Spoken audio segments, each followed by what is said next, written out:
Hallelujah, hallelujah, hallelujah.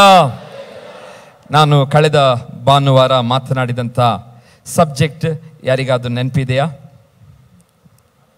S, ಕೆಲವರು ಅಲ್ಲಿಂದ ಹೇಳ್ತಾ ಇದ್ದಾರೆ ಆರಾಧನೆಯ ಬಗ್ಗೆ. ಕೆಲವರು ಹೇಳಿದ್ರು, ಹೌದು, ನಾವು ಆರಾಧಿಸುವಂಥದ್ದು ನಾವು ದೇವರನ್ನು ಆಗಿದ್ದರೂ ಸಹ ನಮ್ಮ ಜೀವಿತದ ಮುಖಾಂತರ ಯಾವುದಕ್ಕೆ ಹೆಚ್ಚಿನ ಪ್ರಾಶಸ್ತ್ಯ ಮೌಲ್ಯವನ್ನು ಕೊಡುತ್ತೇವೋ ಅದು ಏನಾಗಿದೆ, ಒಂದು ರೀತಿಯ ಆರಾಧನೆ ಆಗಿದೆ ಎಂಬುದಾಗಿ ನಾನು ಮಾತನಾಡಿದೆ. ಹೌದು, ನಾವೆಲ್ಲರೂ ಒಟ್ಟಾಗಿ ಸೇರಿ ಇಲ್ಲಿ ಬಂದು ಆರಾಧಿಸುವಂಥದ್ದು ಆರಾಧನೆಯೇ. ಆದರೆ ನಮ್ಮ ಜೀವಿತದಲ್ಲಿ ದೇವರಿಗಿಂತ ಮೊದಲು ದೇವರ ಸ್ಥಾನದಲ್ಲಿದ್ದುಕೊಂಡು ಯಾವುದಾದ್ರೂ ವಿಷಯಗಳು, ಸಂಗತಿಗಳು, ಮನುಷ್ಯನು, ವಸ್ತು, ನಮಗಿರುವಂಥ ಆಸ್ತಿ ಪಾಸ್ತಿ ಅಥವಾ ಏನೇ ಆಗಿರಲಿ ಅದು ನಮ್ಮ ಜೀವಿತಗಳಲ್ಲಿ ದೇವರಿಗಿಂತ ಮೊದಲಾಗಿದ್ದರೆ ಅದರ ಅರ್ಥ ನಾವೇನು ಮಾಡ್ತಾ ಇದ್ದೇವೆ, ಅದನ್ನು ಆರಾಧಿಸುತ್ತಾ ಇದ್ದೇವೆ ಎಂಬುದಾಗಿ. ದೇವರ ವಾಕ್ಯದಲ್ಲಿ ನಾವು ಓದಿದ್ದೀವಿ, ವಿಮೋಚನಾ ಕಾಂಡದಲ್ಲಿ ದೇವರು 10 ಆಜ್ಞೆಗಳನ್ನು ಕೊಡ್ತಾನೆ, ದಶಾಜ್ಞೆಗಳೆಂಬುದಾಗಿ ಹೇಳ್ತೇವೆ. ಆ ದಶಾಜ್ಞೆಗಳಲ್ಲಿ ದೇವರು ಹೇಳ್ತಾನೆ, ನಾನಲ್ಲದೆ ಬೇರೆ ದೇವರುಗಳು ನಿಮಗಿರಬಾರದು, ಯಾವುದನ್ನು ಸಹ ನೀವು ಪೂಜಿಸಬಾರದು, ಅದಕ್ಕೆ ಅಡ್ಡ ಬೀಳಲೂ ಬಾರದು ಎಂಬುದಾಗಿ ಹೇಳ್ತಾನೆ. ಆದರೆ ಇವತ್ತು ನಾವು ಏನು ಮಾಡ್ತಾ ಇದ್ದೇವೆ, ನಾವು ದೇವರನ್ನು ಬಿಟ್ಟು ಬೇರೆ ಸಂಗತಿಗಳನ್ನು ನಮಗೆ ಗೊತ್ತಿಲ್ಲದಾಗಿ ನಾವು ಆರಾಧಿಸುತ್ತಾ ಇದ್ದೇವೆ. ಅದನ್ನು ನಿಮಗೆ ತಿಳಿಯಪಡಿಸಬೇಕೆಂಬುದಾಗಿ ನಾನು ಕಳೆದ ಭಾನುವಾರ ಆ ವಿಷಯದ ಬಗ್ಗೆ ನಾನು ಮಾತನಾಡಿದೆ. ಇವತ್ತು ನಮಗೆ ಗೊತ್ತಿರಲಿ, ದೇವರನ್ನು ಬಿಟ್ಟು ಬೇರೆ ಯಾವುದಕ್ಕಾದರೂ ವಿಶೇಷವಾದ ಸ್ಥಾನವನ್ನು ಕೊಡುತ್ತಾ ಇದ್ದರೆ ಅದೇನಾಗಿದೆ, ಆರಾಧನೆಯಾಗಿದೆ. ಅದನ್ನು ಆರಾಧನೆ ಮಾಡುವಂಥದ್ದಾಗಿದೆ. ಇವತ್ತು ದೇವರು ಎಂದಿಗೂ ತನ್ನ ಸ್ಥಾನವನ್ನು ಬೇರೆಯವರಿಗೆ ಕೊಡಲು ಆತನು ಏನು ಮಾಡೋದಿಲ್ಲ, ಬಯಸುವ ದೇವರಲ್ಲ. ಇವತ್ತು ಅದನ್ನು ಬಹಳವಾಗಿ ನೀವು ನೆನಪಿಟ್ಟುಕೊಳ್ಳಬೇಕು. ದೇವರು ತನ್ನ ಸ್ಥಾನವನ್ನು ಆತನಿಗೆ ನಾವು ಕೊಡುವಾಗ, ಹಾಲೆಲೂಯಾ, ನಿಜವಾಗಿಯೂ ನಾವು ಆಶೀರ್ವಾದವನ್ನು ಕಾಣುವವರಾಗಿದ್ದೇವೆ. ಹಾಲೆಲೂಯಾ. ಆತನಿಗೆ ಸಲ್ಲಿಸುವಂಥ ಗೌರವವನ್ನು ನಾವು ಸಲ್ಲಿಸುವಾಗ ದೇವರು ಖಂಡಿತವಾಗಿಯೂ ದೇವರು ನಮ್ಮನ್ನು ಏನು ಮಾಡ್ತಾನೆ, ಆಶೀರ್ವದಿಸುವನಾಗಿದ್ದಾನೆ. ಹಾಗಾಗಿ ಆರಾಧನೆಯ ಬಗ್ಗೆ ಕಳೆದ ಭಾನುವಾರ ಮಾತನಾಡಿದೆ, ನಿಮ್ಮೆಲ್ಲರಿಗೂ ಅರ್ಥವಾಗಿದೆ ಎಂಬುದಾಗಿ ನಂಬುತ್ತೇನೆ. ಇವತ್ತು ನೀವೆಲ್ಲರೂ ಆರಾಧನೆಗೋಸ್ಕರ ಸೇರಿ ಬಂದಿರಿ. ಬಹಳ ಮಳೆ ಇತ್ತು, ಆದರೂ ಸಹ ನೀವೆಲ್ಲರೂ ಆ ಮಳೆಯನ್ನು ಲೆಕ್ಕಿಸದೆ ಬಂದಿದ್ದೀರಿ. ದೇವರು ನಿಮ್ಮನ್ನು ಆಶೀರ್ವದಿಸಲಿ. ಹಾಲೆಲೂಯಾ. ಇವತ್ತಿನ ದಿನಗಳಲ್ಲಿ ಸಣ್ಣ ಸಣ್ಣ ಕಾರಣಗಳು ಚರ್ಚನ್ನು ತಪ್ಪಿಸಲಿಕ್ಕೆ ಅದು ದೊಡ್ಡ ಕಾರಣವಾಗಿರುತ್ತದೆ. ಹಾಲೆಲೂಯಾ. ಸಣ್ಣ ಕಾರಣಗಳು ಚರ್ಚನ್ನು ತಪ್ಪಿಸಲಿಕ್ಕೆ ಅದು ದೊಡ್ಡ ಕಾರಣ. ಆದರೆ ದೇವರಿಗೆ ಮಹಿಮೆ, ನೀವಿಷ್ಟು ಜನರು ಬಂದಿದ್ದೀರಿ. ದೇವರು ನಿಜವಾಗಿಯೂ ಆತನು ಪರಲೋಕದಲ್ಲಿ ಇದ್ದುಕೊಂಡು ನಿಮ್ಮ ತ್ಯಾಗವನ್ನು ನೋಡಿ ಸಂತೋಷ ಪಡುತ್ತಾ ಇದ್ದಾನೆ. ಹಾಲೆಲೂಯಾ. ನಿಮ್ಮ ತ್ಯಾಗವನ್ನು ನೋಡಿ ಆತನು ನಿಜವಾಗಿಯೂ ಸಂತೋಷ ಪಡುತ್ತಿದ್ದಾನೆ. ಇವತ್ತು ನಾನು ಮಾತನಾಡುವಂಥ ಸಂಗತಿ, ದುರಾಶೆಗಳಿಗೆ ವಿಶ್ವಾಸಿಗಳು ದೂರವಿರಬೇಕೆಂಬುದಾಗಿ. ಏನು? ದುರಾಶೆಗಳಿಗೆ ವಿಶ್ವಾಸಿಗಳು ದೂರವಿರಬೇಕು. ಇವತ್ತು ನಾವು 10 ದಶಾಜ್ಞೆಗಳ ಬಗ್ಗೆ, ಅದು ಮೊನ್ನೆ ಹೋದ ಸಂಡೇ ನಾನು ಮೊದಲನೇ ದಶಾಜ್ಞೆಯ ಬಗ್ಗೆ, ದಶಾಜ್ಞೆಗಳಲ್ಲಿ ಮೊದಲನೇ ಬಗ್ಗೆ ಮಾತನಾಡಿದೆ. ಇವತ್ತು ದಶಾಜ್ಞೆಗಳ ಕಡೆಯ ಒಂದು ಮಾತು ಯೇಸು ನಮ್ಮ ದೇವರು ಮೋಶೆ ಮುಖಾಂತರ ನಮಗೆ ಎಚ್ಚರಿಸ್ತಾ ಇದ್ದಾನೆ. ಅದೇನಂತ ಹೇಳಿದರೆ, ವಿಮೋಚನಾ ಕಾಂಡ 20ನೇ ಅಧ್ಯಾಯ ನಾವು ತೆಗೆದುಕೊಳ್ಳೋಣ. ವಿಮೋಚನಾ ಕಾಂಡ 20ನೇ ಅಧ್ಯಾಯ ಅದರ 17ನೇ ವಚನದಲ್ಲಿ ಹೀಗೆ ಓದುತ್ತೇವೆ: ಮತ್ತೊಬ್ಬನ ಮನೆಯನ್ನು ಆಶಿಸಬಾರದು, ಮತ್ತೊಬ್ಬನ ಹೆಂಡತಿ, ಗಂಡಾಳು, ಹೆಣ್ಣಾಳು, ಎತ್ತು, ಕತ್ತೆ ಮುಂತಾದ ಯಾವುದನ್ನು ಆಶಿಸಬಾರದು ಎಂಬುದಾಗಿ ಇಲ್ಲಿ ವಾಕ್ಯದಲ್ಲಿ ಬರೆಯಲ್ಪಟ್ಟಿದೆ. ಇನ್ನೊಂದು ಸಾರಿ ಓದುತ್ತೇನೆ: ಮತ್ತೊಬ್ಬನ ಮನೆಯನ್ನು ಆಶಿಸಬಾರದು, ಮತ್ತೊಬ್ಬನ ಹೆಂಡತಿ, ಗಂಡಾಳು, ಹೆಣ್ಣಾಳು, ಎತ್ತು, ಕತ್ತೆ ಮುಂತಾದ ಯಾವುದನ್ನು ಆಶಿಸಬಾರದು. ಇವತ್ತು ನಮ್ಮ ಹತ್ರ ಎತ್ತಿಲ್ಲ, ಕತ್ತೆ ಇಲ್ಲ, ನಮಗೆ ಗಂಡಾಳುಗಳಿಲ್ಲ, ಹೆಣ್ಣಾಳು ಇಲ್ಲ. ಆದರೆ ಆಗಿನ ಕಾಲದಲ್ಲಿ ಈ ರೀತಿಯಾಗಿ ಯಾಕೆ ದೇವರು ಹೇಳ್ತಿದ್ದಾನಂತ ಹೇಳಿದರೆ, ಜನರಲ್ಲಿ ಒಂದು ರೀತಿಯ ಆಶೆ, ಜನರಲ್ಲಿ ಆಶೆ ಮಾತ್ರವಲ್ಲ, ದುರಾಶೆ ಇತ್ತು. ಏನಿತ್ತು? ದುರಾಶೆ. ಎಲ್ಲವೂ ನೋಡಿದ್ದು ಎಲ್ಲವೂ ಬೇಕು, ಹೊಂದಿಕೊಳ್ಳಬೇಕೆಂಬ ಬಯಕೆ. ಅವರ ಹತ್ರ ಇದೆ, ನನಗೂ ಬೇಕು. ಅವರ ಹತ್ರ ಆ ವಸ್ತು ಇದೆ, ಆ ಒಂದು ಸಂಗತಿ ಇದೆ, ನನಗೂ ಬೇಕು ಎಂಬುದಾಗಿ. ಇವತ್ತು ದೇವರು ಅದಕ್ಕೆ ನಮ್ಮನ್ನು ಎಚ್ಚರಿಸುತ್ತಾ ಇದ್ದಾನೆ. ಒಂದು ವೇಳೆ ನಾವು ದುರಾಶೆಯಲ್ಲಿರುವುದಾದರೆ ಇವತ್ತು ದೇವರು ನಮ್ಮ ಸಂಗಡ ಮಾತನಾಡುತ್ತಾನೆ. Hallelujah, hallelujah. ಸಭೆ, ನಾನು ಈ ಸಬ್ಜೆಕ್ಟ್ ಬಗ್ಗೆ ಹೆಚ್ಚಿನ ಸಭೆಗಳಲ್ಲಿ ಮಾತನಾಡುವುದಿಲ್ಲ. ನಾನು ಧೈರ್ಯ ಮಾಡಿ ಮಾತನಾಡ್ತಿದ್ದೇನೆ, ನೀವು ಅಫೆಂಡ್ ಆಗ್ತಿರೋ ಗೊತ್ತಿಲ್ಲ, ಆದರೆ ನನ್ನ ಕರ್ತವ್ಯ ನಾನು ಮಾಡಬೇಕು. ಹಾಲೆಲೂಯ, ನನ್ನ ಕರ್ತವ್ಯ ನಾನು ಮಾಡಬೇಕು. ಯಾಕೆಂದರೆ ಇವತ್ತಿನ ದಿನದಲ್ಲಿ 21ನೇ ಶತಮಾನದಲ್ಲಿ ಈ ದುರಾಶೆಯು ಅದು ಹಾಲೆಲೂಯ ಹುಟ್ಟುವಾಗ ನಮ್ಮೊಂದಿಗೆ ಬರುವಂಥದ್ದಾಗಿದೆ. ದುರಾಶೆಯು ಹುಟ್ಟಿದಾಗಿನಿಂದಲೇ ನಮ್ಮ ಜೀವಿತದಲ್ಲಿ ಇನ್ಬಿಲ್ಡ್ ಆಗಿ ಬಂದಂಥ ಒಂದು ಹಾಲೆಲೂಯ ಒಂದು ಕೆಟ್ಟ ನಡತೆ. ಇದು ಬಹಳ ಘೋರವಾದ ಪಾಪಗಳಲ್ಲಿ ಒಂದು ಎಂಬುದಾಗಿ ಬೈಬಲ್ ಹೇಳುತ್ತದೆ. ಅದಕ್ಕೆ ದಶಾಜ್ಞೆಗಳಲ್ಲಿ ಯೇಸು ಸ್ವಾಮಿ ದೇವರು ನಮಗೆ ಏನು ಮಾಡಿದ್ದಾನೆ, ಕೊಟ್ಟಿದ್ದಾನೆ. ಯಾಕೆ ದಶಾಜ್ಞೆಯಲ್ಲಿ ಕೊಟ್ಟನು? ನಾವು ದುರಾಶೆಯಲ್ಲಿ ಇರಬಾರದು ಎಂಬುದಾಗಿ ದೇವರು ತಾನೇ ನಮಗೆ ತಿಳಿಸಿದ್ದಾನೆ. ನಾವು ಯಾಕೆ ದಶಾಜ್ಞೆಗಳನ್ನು ಕೊಟ್ಟನೆಂಬುದಾಗಿ ನಾವು 20ನೇ ಅಧ್ಯಾಯ 20ನೇ ವಚನದಲ್ಲಿ ಓದುವಾಗ ನಮಗೆ ಗೊತ್ತಾಗುತ್ತದೆ. ದೇವರು ನಿಮ್ಮನ್ನು ಪರೀಕ್ಷಿಸಬೇಕೆಂತಲೂ ತನಗೆ ಭಯಪಟ್ಟು ನೀವು ಪಾಪ ಮಾಡದೆ ಇರಬೇಕೆಂತಲೂ ಆತನು ಬಂದಿದ್ದಾನೆ. ಮೋಶೆ ಹೇಳ್ತಾನೆ, ನಾನು ಬೆಟ್ಟದಲ್ಲಿದ್ದೆ, ಬೆಟ್ಟದಲ್ಲಿ ದೇವರು ತಾನೇ ಬಂದನು. ಆ ಬಂದಂಥ ದೇವರ ಬಗ್ಗೆ ಮೋಶೆಯು ತನ್ನ ಜನರಿಗೆ ಹೇಳ್ತಿದ್ದಾನೆ. ಯಾಕೆ ಈ ದಶಾಜ್ಞೆಗಳನ್ನು ಹೊತ್ತು ತಂದನು? ನಮ್ಮನ್ನು ಪರೀಕ್ಷಿಸುವುದಕ್ಕೋಸ್ಕರ, ನಮ್ಮನ್ನು ಹಾಲೆಲೂಯ ನಾವು ದೇವರಿಗೆ ಭಯಪಟ್ಟು ಪಾಪ ಮಾಡದೇ ಇರುವುದಕ್ಕೋಸ್ಕರ ದೇವರು ಏನು ಮಾಡಿದಂತೆ, ಆತನು ಪರಲೋಕದಿಂದ ಆವತ್ತು ಅಲ್ಲಿ ಮೋಶೆ ಸಂಗಡ ಇಳಿದು ಬಂದನು ಆ ಬೆಟ್ಟದ ಮೇಲೆ. ಮೋಶೆಯು ನಾವು ಪಾಪದಲ್ಲಿ ಇರಬಾರದೆಂಬುದಾಗಿ ಮೋಶೆಯ ಮುಖಾಂತರ ತನ್ನ ಜನರಿಗೆ ದೇವರು ತಿಳಿಯಪಡಿಸ್ತಾನೆ. ಅದಕ್ಕೋಸ್ಕರ ಹಾಲೆಲೂಯ ಈ ಮಾತುಗಳನ್ನು ದೇವರು ಹೇಳ್ತಾ ಇದ್ದಾನೆ. ನಾವು ಆಶಿಸಬಾರದು. ಆಶಿಸಬಾರದು?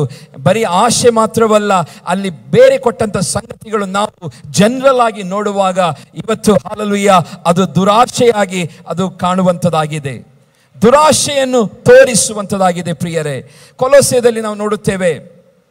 ಕೊಲೋಸ್ಯ ಪತ್ರಿಕೆ ಅದರ 3ನೇ ಅಧ್ಯಾಯ 5ನೇ ವಚನದಲ್ಲಿ ಹೀಗೆ ಓದುತ್ತೇವೆ. ಆದುದರಿಂದ ನಿಮ್ಮಲ್ಲಿರುವ ಭೂ ಸಂಬಂಧವಾದ ಭಾವಗಳನ್ನು ಸಾಯಿಸಿರಿ.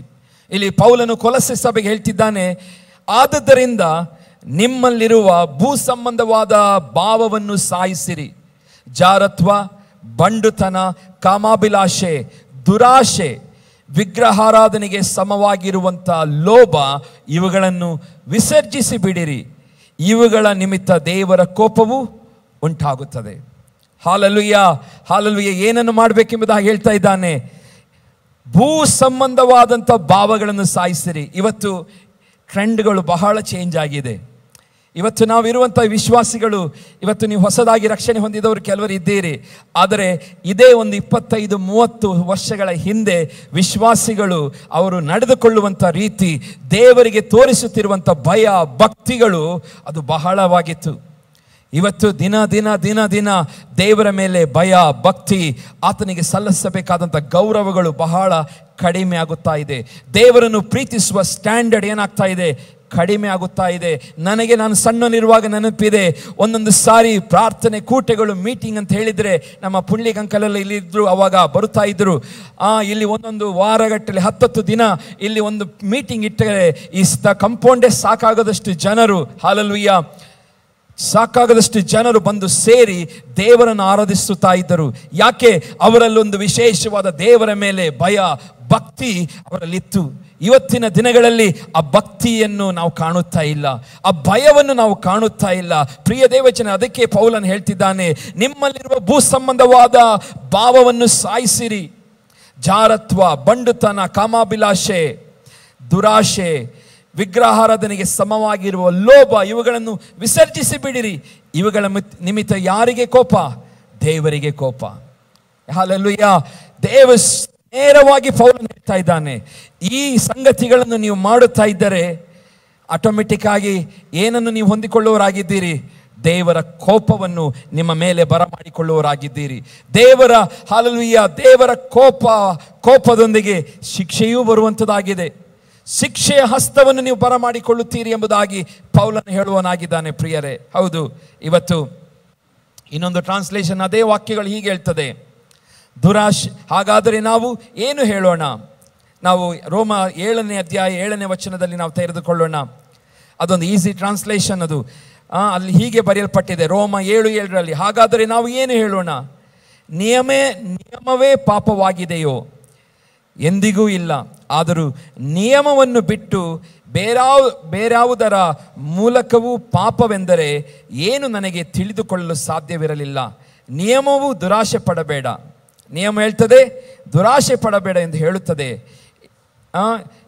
ಹೇಳದೆ ಇರುತ್ತಿದ್ದರೆ ದುರಾಶೆ ಏನೆಂದರೆ ನನಗೆ ತಿಳಿಯಲು ಸಾಧ್ಯವಾಗುತ್ತಾ ಇಲ್ಲ. ಪೌಲನು ಇಲ್ಲಿ ತನ್ನ ಹೃದಯದ ಅಂತರಾಳದ ಮಾತುಗಳನ್ನು ಹೇಳ್ತಾ ಇದ್ದಾನೆ. ಏನಂತ ಹೇಳ್ತಾ ಇದ್ದಾನೆ? ದುರಾಶೆ ಒಂದು ಪಾಪ ಎಂದು ನನಗೆ ಧರ್ಮಶಾಸ್ತ್ರದ ಮುಖಾಂತರವಾಗಿ ನನಗೆ ಗೊತ್ತಾಯಿತು ಎಂಬುದಾಗಿ ಆ ಮಾತನ್ನು ಹೇಳ್ತಾ ಇದ್ದಾನೆ. ದುರಾಶೆ ಅಲ್ಲಿಯವರೆಗೆ ಅವನಿಗೆ ಗೊತ್ತಿಲ್ಲ, ಅಲ್ಲಿಯವರೆಗೆ ಗೊತ್ತಿರಲಿಲ್ಲ ಅವನಿಗೇನಂತ ದುರಾಶೆ ಒಂದು ಪಾಪ ಎಂಬುದಾಗಿ ಪೌಲನಿಗೆ ಗೊತ್ತಿರಲಿಲ್ಲ. ಅವನು ಅದನ್ನು ಕನ್ಫೆಸ್ ಮಾಡ್ತಾ ಇದ್ದಾನೆ. ರೋಮಪುರದವರ ಬರೆದ ಪತ್ರಿಕೆ ಅದರ 7ನೇ ಅಧ್ಯಾಯ 7ನೇ ವಚನ ಹೇಳ್ತಾನೆ, ಹಾಗಾದರೆ ಏನು ಹೇಳೋಣ? ನಿಯಮವೇ ಪಾಪವಾಗಿದೆಯೋ? ಅಂದರೆ ಧರ್ಮಶಾಸ್ತ್ರವೇ ಪಾಪ? ಎಂದಿಗೂ ಇಲ್ಲ. ಆದರೂ ನಿಯಮವನ್ನು ಬಿಟ್ಟು ಬೇರೆ ಯಾವುದರ ಮೂಲಕವೂ ಪಾಪವೇನೆಂದರೆ ಏನೆಂದು ನನಗೆ ತಿಳಿದುಕೊಳ್ಳಲು ಸಾಧ್ಯವಿರಲಿಲ್ಲ. ನಿಯಮವು ದುರಾಶೆ ಪಡಬೇಡ ಎಂದು ಹೇಳದೆ ಇರುತ್ತಿದ್ದರೆ ದುರಾಶೆ ಎಂದರೆ ಏನೆಂದು ನಾನು ತಿಳಿದುಕೊಳ್ಳಲು ಸಾಧ್ಯವಾಗುತ್ತಿರಲಿಲ್ಲ. ಪ್ರಿಯರು, ಇವತ್ತು ಧರ್ಮಶಾಸ್ತ್ರ ದೂರುತ್ತಾರೆ, ಹೌದಲ್ಲ? ಇವತ್ತು ನಮಗೆ ತೋರಾ ಇಬ್ರು ಅಲ್ಲಿ ಮೊದಲನೇ ಬೈಬಲಿನ 5 ಪುಸ್ತಕಗಳು, ಆದಿಕಾಂಡ, ವಿಮೋಚನೆ ಕಾಂಡ, ಯಾಜಕಾಂಡ, ಧರ್ಮೋಪದೇಶ ಕಾಂಡ, ಹೀಗೆ ಅರಣ್ಯಕಾಂಡ, ಈ 5 ಪುಸ್ತಕಗಳು ಅದು ತೋರಾ ಎಂಬುದಾಗಿ ಕರೆಯುತ್ತಾರೆ. ಈ ತೋರವನ್ನು ಇವತ್ತು ಅದು ನಮಗೆ ಸಂಬಂಧವಿಲ್ಲ ಎಂಬುದಾಗಿ ಹೇಳುವಂಥ ಜನರಿದ್ದಾರೆ. ಅವರಿಗೆ ಹೇಳುವಂಥದ್ದು, ಇವತ್ತು ನಮಗೆ ಧರ್ಮಶಾಸ್ತ್ರವು ಕೆಲವು ಸಂಗತಿಗಳ ಪಾಪದ ಅರಿವನ್ನು ನಮಗೆ ಹುಟ್ಟಿಸುವಂಥದ್ದಾಗಿದೆ. ಹಲ್ಲೆಲೂಯಾ! ಧರ್ಮಶಾಸ್ತ್ರದ ಮುಖಾಂತರ ಪಾಪದ ಅರಿವನ್ನು ಹುಟ್ಟಿಸುವಂಥದ್ದಾಗಿದೆ. ಪೌಲನು ತನ್ನ ದುರಾಶೆಯ ಬಗ್ಗೆ ಅರ್ಥ ಮಾಡಿಕೊಳ್ಳುವುದು ಯಾವುದರಿಂದ ಅಂತ ಹೇಳ್ತಾನೆ, ಧರ್ಮಶಾಸ್ತ್ರವು ನನಗೆ ಇದು ದುರಾಶೆ ಪಡಬೇಡ ಎಂಬುದಾಗಿ ಹೇಳಿದಕ್ಕೆ ನನಗಿವತ್ತು ಗೊತ್ತಾಯಿತು ದುರಾಶೆ ಒಂದು ಪಾಪವಾಗಿದೆ ಎಂಬುದಾಗಿ. ಹಲ್ಲೆಲೂಯಾ! ಇವತ್ತು ನಾವೆಲ್ಲರೂ ನಾವು ತಿಳಿದುಕೊಳ್ಳಬೇಕು, ನಾವು ಯಾವುದಾದ್ರೂ ವಿಷಯದಲ್ಲಿ ದುರಾಶೆ ಪಡುತ್ತಿರುವುದಾದರೆ ಅದೇನಾಗಿದೆ? ಪಾಪ. ಹಲ್ಲೆಲೂಯಾ! ಹಣವನ್ನು ಹೊಂದಿಕೊಳ್ಳಬೇಕು, ಆರಾಧನೆಗೆ ಬರದೆ ನಾವು ಎಲ್ಲೋ ಕೆಲಸಕ್ಕೆ ಹೋಗಿದ್ದೇವೆ, ಅದರ ಅರ್ಥ ಏನು? ದುರಾಶೆ ಆಗಿದೆ. ನಾವು ನಮ್ಮ ವೈಯಕ್ತಿಕ ಜೀವಿತವನ್ನು ಹಲ್ಲೆಲೂಯಾ ದೇವರ ಆತ್ಮಿಕ ವಿಷಯದೊಂದಿಗೆ ಏನು ಮಾಡ್ತಾ ಇದೆ? ಕಾಂಪ್ರಮೈಸ್ ಮಾಡುತ್ತಾ ಇದ್ದೇವೆ. ಹಲ್ಲೆಲೂಯಾ! ಅದಕ್ಕೆ ಬೈಬಲ್ ಹೇಳುತ್ತದೆ, ಹಲ್ಲೆಲೂಯಾ, ಇಲ್ಲಿ ಇಂಗ್ಲಿಷ್ನಲ್ಲಿ ಹೀಗೆ ಬರೆಯಲ್ಪಟ್ಟಿದೆ, what shall we say then? Is the law sin? Certainly not. On the contrary, I would not have known sin except through the law. For I would not have known covetousness unless the law had said, you shall not covet ಎಂಬುದಾಗಿ. Hallelujah! ಹೇಳ್ತಾ ಇದ್ದಾನೆ, ನನಗೆ ಧರ್ಮಶಾಸ್ತ್ರವು ನನಗೆ ಇದು ಪಾಪ ಎಂಬುದಾಗಿ ತಿಳಿಯಲ್ಪಡಿಸಿತು. ಹಾಗಾದರೆ ಪೌಲನಿಗೆ ಅದು ತಿಳಿಯಲ್ಪಟ್ಟಿರುವುದಾದರೆ ಇವತ್ತು ನಾವು ಸಹ ಬಹಳ ಸೀರಿಯಸ್ ಆಗಿ ಈ ಸಂಗತಿಯನ್ನು ತೆಗೆದುಕೊಳ್ಳಬೇಕು. ಹಲ್ಲೆಲೂಯಾ! ಹಲ್ಲೆಲೂಯಾ! ಈ ಸಂಗತಿಯನ್ನು ಬಹಳ ಸೀರಿಯಸ್ ಆಗಿ ನಾವು ತೆಗೆದುಕೊಳ್ಳಬೇಕು. ಪ್ರಿಯರೇ, ಬೈಬಲನ್ನು ನೋಡುತ್ತೇವೆ, ಹವ್ವಳು ತಿನ್ನಬಾರದ ಹಣ್ಣನ್ನು ಅವಳೇನು ಮಾಡ್ತಾಳೆ? ತಿನ್ನುತ್ತಾಳೆ. ದುರಾಶೆಯ ಪ್ರಾರಂಭ ಎಲ್ಲಿ ಆಗುತ್ತದೆ? ಅಲ್ಲೇ ಪ್ರಾರಂಭವಾಗುತ್ತದೆ. ಎಲ್ಲಿ? ಹವ್ವಳು. ದೇವರು ಸೃಷ್ಟಿ ಮಾಡಿದಂಥ ಮೂಲ ಪಿತೃಗಳು, ಆದಿ ಮಾನವರೆಂಬುದಾಗಿ ಹೇಳುತ್ತೇವೆ. ಹಲ್ಲೆಲೂಯಾ! ಅವರಿಂದಲೇ ಮೊದಲನೆಯ ಪಾಪ ದುರಾಶೆಯು ಪ್ರಾರಂಭವಾಗುತ್ತದೆ. ಆಗ ನಾವು ಏನೆಂಬುದಾಗಿ ನಾವು ನೋಡುವಾಗ ಆದಿಕಾಂಡ 3ನೇ ಅಧ್ಯಾಯ 6ನೇ ವಚನ ಹೀಗೆ ಬರೆಯಲ್ಪಟ್ಟಿದೆ, ಆಗ ಸ್ತ್ರೀಯು ಆ ಮರದ ಹಣ್ಣು ತಿನ್ನುವುದಕ್ಕೆ ಉತ್ತಮವಾಗಿಯೂ ನೋಡುವುದಕ್ಕೆ ರಮ್ಯವಾಗಿಯೂ ಜ್ಞಾನೋದಯಕ್ಕೆ ಅಪೇಕ್ಷಿಸತಕ್ಕದಾಗಿಯೂ ಇದೆ ಎಂದು ತಿಳಿದು ಅದನ್ನು ತೆಗೆದುಕೊಂಡು ತಿಂದಳು. ಹಲ್ಲೆಲೂಯಾ! ಏನಂತ ತಿಳಿದುಕೊಳ್ತಾಳವಳು? ದೇವರೇನು ಹೇಳಿರ್ತಾನೆ? ಈ ಹಣ್ಣನ್ನು ನೀನು ತಿನ್ನಬಾರದು. ಆದರೆ ಸ್ತ್ರೀ ಹೇಗೆ ಕಾಣುತ್ತದೆ? ಉತ್ತಮವಾಗಿಯೂ ಜ್ಞಾನೋದಯಕ್ಕೆ ಅಪೇಕ್ಷಿಸತಾಗಿದೆ ಎಂದು ತಿಳಿದು ಅದನ್ನು ತೆಗೆದುಕೊಂಡು ತಿನ್ನುತ್ತಾಳೆ. ಯಾರು ಬಂದು ವಂಚಿಸ್ತಾರೆ? ಸೈತಾನನು ಬಂದು ಹಲ್ಲೆಲೂಯಾ ವಂಚಿಸುವುದನ್ನು ನೋಡುತ್ತೇವೆ. ದೇವರ ಮಾತನ್ನು ತಿರಸ್ಕರಿಸಿ ಸೈತಾನನು ಹೇಳುವಂಥ ರಮಣೀಯ ಮಾತುಗಳನ್ನು ಯಾರು ಮಾಡ್ತಾರೆ? ಒಪ್ಪಿಕೊಳ್ಳೋದು ಯಾರು? ಹವ್ವಳು ಒಪ್ಪಿಕೊಳ್ಳುತ್ತಾ ಇದ್ದಾಳೆ. ಇವತ್ತು ನಾವು ಆತ್ಮಿಕವಾಗಿ ನೋಡುವಾಗ ಇವತ್ತು ಸಭೆಗಳಲ್ಲಿ ಇದೇ ಆಗುತ್ತಾ ಇರುವಂಥದ್ದು. ರಮಣೀಯ ಮಾತುಗಳು ನಮಗೇನು ಕಾಣ್ತಾ ಇದೆ? ಸುಂದರವಾಗಿ ಕಾಣುತ್ತಾ ಇದೆ. ರಮಣೀಯ ಮಾತುಗಳನ್ನು ನಾವು ಸ್ವೀಕರಿಸುತ್ತಾ ಇದ್ದೇವೆ. ಹಾಲೆಲೂಯಾ. ಬದಲಾಗಿ ನಮಗೆ ದೇವರು ಸ್ಟ್ರಿಕ್ಟ್ ಆಗಿ ಹೇಳುತ್ತಿರುವಂಥ ಕೆಲವು ಸಂಗತಿಗಳನ್ನು ನಾವೇನು ಮಾಡ್ತಾ ಇದ್ದೇವೆ? ತಿರಸ್ಕರಿಸುತ್ತಾ ಇದ್ದೇವೆ. ಇವತ್ತು ಹವ್ವಳ ಜೀವಿತದಲ್ಲಿ ಅದೇ ಆಗುತ್ತದೆ. ದೇವರ ಆ ನಿಯಮದ ಮಾತನ್ನು, ದೇವರು ಹೇಳುವಂಥ ಮಾತನ್ನು ತಿರಸ್ಕರಿಸುತ್ತಾಳೆ. ಸೈತಾನ್ನಿಂದ ಬರುವಂಥ ರಮಣೀಯವಾದಂಥ, ಸುಂದರವಾದಂಥ, ಓ ಹಾಲೆಲೂಯಾ, ಹೃದಯಕ್ಕೆ ಸಂತೋಷವನ್ನು ತರುವಂಥ ಮಾತನ್ನು ಕೇಳುತ್ತಾಳೋ, ಕೇಳಿದ ತಕ್ಷಣ ಅವಳೇನಾಗ್ತಾಳೆ? ಆ ಸಮಯದಲ್ಲಿ ಬಿದ್ದು ಹೋಗ್ತಾಳೆ. ಅವಳು ಏನು ಹೇಳ್ತಾಳೆ? ಆ ಮರದ ಹಣ್ಣು ತಿನ್ನುವುದಕ್ಕೆ ಉತ್ತಮವಾಗಿಯೂ ನೋಡುವುದಕ್ಕೆ ರಮ್ಯವಾಗಿಯೂ ಜ್ಞಾನೋದಕ್ಕೆ ಅಪೇಕ್ಷಿಸತಕ್ಕದಾಗಿಯೂ ಇದೆ ಎಂದು ತಿಳಿದು ಅದನ್ನು ತೆಗೆದುಕೊಂಡು ತಿಂದಳು. ಸಂಗಡ ಇದ್ದ ಗಂಡನಿಗೂ ಕೊಡಲು ಅವನು ತಿಂದನು. ಕೂಡಲೇ ಅವರಿಬ್ಬರ ಕಣ್ಣುಗಳು ತೆರೆದವು. ತಾವು ಬೆತ್ತಲೆಯಾಗಿದ್ದೆವೆಂದು ತಿಳಿದು ಅಂಜೂರದ ಎಲೆಗಳನ್ನು ಹೊಲಿದು ಉಟ್ಟುಕೊಂಡರು. ಹಾಲೆಲೂಯಾ. ಪ್ರಿಯ ದೇವಚನರೇ, ಇವತ್ತು ಆಶೆ ಬಸ್ಸರಾಗಿ ಏನನ್ನು ಹೇರುತ್ತದಂತೆ? ಪಾಪವನ್ನು ಹೇರುತ್ತದೆ. ಬೈಬಲ್ ಹೇಳುವಂಥ ಮಾತು, ಆಶೆಯು ಬಸ್ಸರಾಗಿ ಪಾಪವನ್ನು ಹೇರುತ್ತದೆ. ಆ ಬಸ್ಸರಾಗುವಂಥದ್ದು ಏನಾಗಿದೆ? ಹಾಲೆಲೂಯಾ, ದುರಾಶೆಯಾಗಿದೆ. ಹಾಲೆಲೂಯಾ. ಇವತ್ತು ಆಶೆಯನ್ನು ನಾವು ಕಂಟ್ರೋಲ್ ಮಾಡದೆ ಹೋದರೆ ಅದು ದುರಾಶೆಯಾಗಿ ಮಾರ್ಪಡುತ್ತದೆ. ದುರಾಶೆಯು ಅದೇನಂತೆ ಬೈಬಲ್ ಹೇಳ್ತದೆ? ಪಾಪಕ್ಕೆ ಕಾರಣವಾಗುತ್ತದೆ. ಹಾಲೆಲೂಯಾ. ನಾವು ಬಡವರಾಗಿದ್ದರೆ ಸಂತೋಷ. ನಾವು ದೇವರ ವಾಕ್ಯದಲ್ಲಿ ಓದ್ತೇವೆ ಪೌಲನು. ಮತ್ತೆ ನಾನು ಹೇಳ್ತೇನೆ, ಪೌಲನು ಹೇಳ್ತಾನೆ, ನಮಗೆ ಉಡಲು ಬಟ್ಟೆ ಇದ್ದರೆ ಮಾತ್ರ ಸಾಕು, ಅಷ್ಟಿದ್ದರೆ ಸಾಕು, ಉಣ್ಣಲು ಆಹಾರವಿದ್ದರೆ ಸಾಕು ಎಂಬುದಾದಂಥ ಆ ಸ್ಥಿತಿಗೆ ನಾವು ಇರಬೇಕು. ಆ ಸ್ಥಿತಿ ಸ್ಟ್ಯಾಂಡರ್ಡ್ ಅಂದರೆ ನಾವು ಬಡವರಾಗಿರಬೇಕೆಂಬುದಾಗಿ ಅಲ್ಲ, ಆದರೆ ನಾವು ಆಶಿಸುವಂಥ ರೀತಿಯು ಹಾಗಿರಬೇಕೆಂಬುದಾಗಿ ಪೌಲನು ಹೇಳುವುದನ್ನು ನೋಡುತ್ತೇವೆ ಪ್ರಿಯರೇ. ಹಾಗೆ ಹವ್ವಳು ನಾವು ನೋಡುತ್ತೇವೆ, ಅವಳು ತಿನ್ನಬಾರದ ಹಣ್ಣನ್ನು ತಿಂದು ಏನು ಮಾಡ್ತಾಳೆ? ದೇವರ ಕೋಪಕ್ಕೆ ಗುರಿಯಾಗುತ್ತಾಳೆ. ದೇವರವಳಿಗೆ ಶಾಪವನ್ನು ಕೊಡುತ್ತಾರೆ. ಏನನ್ನು ಶಾಪ? ಇಬ್ಬರಿಗೂ ಶಾಪ ಕೊಡುತ್ತಾನೆ, ಆದಮ ಮತ್ತು ಹವ್ವಳರಿಗೂ. ಏನು? ನೀವು ಇನ್ನು ಮುಂದೆ ಏನು ಮಾಡಬೇಕು? ಮಕ್ಕಳನ್ನು ನೋವಿನಿಂದ ಹಡೆಯಬೇಕು, ಕೆಲಸಗಳನ್ನು ಮಾಡಬೇಕು. ಅಲ್ಲಿಯವರೆಗೆ ದೇವರು ಏದೇನು ತೋಟದಲ್ಲಿ ಅವರನ್ನಿಟ್ಟು ಸುಖವಾಗಿ ಇಟ್ಟಿದ್ದ, ಸಂತೋಷವಾಗಿ ಅವರಿಗೆ ಕೆಲಸ ಮಾಡೋ ಅವಶ್ಯಕತೆ ಇಲ್ಲ, ಏನೂ ಇಲ್ಲ. ಅವರು ಹಣ್ಣುಗಳು ಹಂಪಲುಗಳು ಆ ಏದೇನು ತೋಟದಲ್ಲಿ ಎಲ್ಲ ಇತ್ತು, ಅದನ್ನು ಹರಿದು ತಿನ್ನುವಷ್ಟು ಮಾತ್ರ ಕೆಲಸವಿತ್ತು. ಆದರೆ ಯಾವಾಗ ದೇವರಿಗೆ ವಿರೋಧವಾಗಿ ಈ ಹಾಲೆಲೂಯಾ ಸೈತಾನನು ಅವರನ್ನು ವಂಚನೆ ಪಡಿಸಿ ಆ ದುರಾಶೆಗೆ ಒಳಪಡುತ್ತಾರೋ, ಅಲ್ಲಿ ದೇವರಂತೆ ಆಗುತ್ತೀರಿ ಎಂಬ ಆ ಮಾತನ್ನು ಕೇಳಿ ಅವಳಿಗೆ ಅದು ಸುಂದರವಾಗಿ ಕೇಳಿ ಪಾಪಕ್ಕೆ ಬೀಳುತ್ತಾಳೋ, ಆ ನಿಮಿತ್ತವಾಗಿ ಹಾಲೆಲೂಯಾ ಅವಳಿಗೆ, ಅವಳ ಕುಟುಂಬ ಇವತ್ತಿನವರೆಗೆ ಆ ಶಾಪವು ನಮ್ಮನ್ನೇನು ಮಾಡುತ್ತಾ ಇದೆ? ಬಿಟ್ಟು ಬಿಡದೆ ನಮ್ಮನ್ನು ಹಿಂಬಾಲಿಸುತ್ತಾ ಇದೆ. ಹಾಲೆಲೂಯಾ, ಬಿಟ್ಟು ಬಿಡದೆ ನಮ್ಮನ್ನು ಹಿಂಬಾಲಿಸುತ್ತಾ ಇದೆ. ಪ್ರಿಯರೇ, ದುರಾಶೆಗೆ ನಾವು ದೂರವಾಗಿರಬೇಕು. ಇವತ್ತು ನೀವು ಹೆಚ್ಚಿನ ಸೇವಕರುಗಳನ್ನು ಕೇಳಿರಿ, ಅವರು ಯಾವತ್ತು ಹಾಲೆಲೂಯಾ ನಮಗೆ ಹಾಲೆಲೂಯಾ ದೇವರನ್ನು ನಂಬುವಂಥ ಈ ಬೈಬಲಿನ ರೀತಿಯನ್ನೇ ಹೇಳುವುದಿಲ್ಲ. ದೇವರನ್ನು ನಂಬುವ ಬೈಬಲಿನ ರೀತಿ ನಮಗೆ ತಿಳಿಯಪಡಿಸುವುದಿಲ್ಲ. ಪ್ರಿಯ ದೇವಜನರೇ, ಇವತ್ತು ಬೈಬಲ್ ಹೇಳುವಂಥ ರೀತಿಯಲ್ಲಿ ನಾವು ಬದುಕಬೇಕು. ಹಾಲೆಲೂಯಾ, ಬೈಬಲ್ ಹೇಳುವಂಥ ರೀತಿಯಲ್ಲಿ ನಾವು ಬದುಕಬೇಕು. ನಾವು ಬಡವರಾಗಿ ಬದುಕಬೇಕೆಂಬುದಾಗಿ ದೇವರು ಬಯಸುವುದಿಲ್ಲ. ಆತನು ನಮಗೋಸ್ಕರ ಬಡವನಾದನೆಂಬುದಾಗಿ ನಾವು ವಾಕ್ಯದಲ್ಲಿ ಓದುತ್ತೇವೆ. ನಾವು ಐಶ್ವರ್ಯದಲ್ಲಿ ಇರಬಾರದೆಂಬುದಾಗಿ ದೇವರು ಇರಬಾರದೆಂಬುದಾಗಿ ಬಯಸುವ ದೇವರಲ್ಲ. ನಾವು ಐಶ್ವರ್ಯವಂತರಾಗಬೇಕೆಂಬುದಾಗಿ ಬಯಸುವ ದೇವರು. ಸಂತೋಷದಲ್ಲಿರಬೇಕು, ಸಮಾಧಾನದಲ್ಲಿರಬೇಕು. ಆದರೆ ಇದೆಲ್ಲದಕ್ಕಿಂತ ಮಿಗಿಲಾಗಿ ಹಾಲೆಲೂಯಾ ನಮಗೆ ಇಲ್ಲದನ್ನು ನಾವು ಬೇಕೆಂಬುದಾಗಿ ಹೇಳುವಂಥದ್ದು ಎಂದು ತಪ್ಪಲ್ಲ. ಹಾಲೆಲೂಯಾ, ಇದ್ದದಕ್ಕಿಂತ ಇನ್ನೂ ಹೆಚ್ಚು ಬೇಕೆಂಬುದಾಗಿ ಹೇಳುವಂಥದ್ದು ಅದು ದುರಾಶೆಯಾಗಿದೆ. ಹಾಲೆಲೂಯಾ, ನಮಗೆ ಒಂದು ವೇಳೆ ಮನೆ ಇಲ್ಲ, ಆ ಮನೆ ಬೇಕೆಂಬುದಾಗಿ ಹೇಳುವಂಥದ್ದು ಏನಲ್ಲ, ಅದು ದುರಾಶೆ ಅಲ್ಲ. ನಮಗೆ ವಾಹನವಿಲ್ಲದೆ ಇರುವಂಥ ಸಮಯದಲ್ಲಿ ವಾಹನವನ್ನು ಬೇಕೆಂಬುದಾಗಿ ಹೇಳುವಂಥದ್ದು ಅದೇನಲ್ಲ, ದುರಾಶೆ ಅಲ್ಲ. ಅದೊಂದು ಆಶೆಯಾಗಿದೆ, ಆದರೆ ಅದು ದುರಾಶೆ ಅಲ್ಲ. ದುರಾಶೆ ಏನು? ಅದಕ್ಕಿಂತ ಹೆಚ್ಚಾಗಿ ಬೇಕೆಂಬುದಾಗಿ ನಾವು ತವಕ ಪಡುವಂಥದ್ದು. ಅದಕ್ಕೋಸ್ಕರ, ಅದನ್ನು ಗಳಿಸೋದಕ್ಕೋಸ್ಕರ ನಾವು ಇತರರಿಗೆ ಮೋಸ ಮಾಡುವಂಥದ್ದು.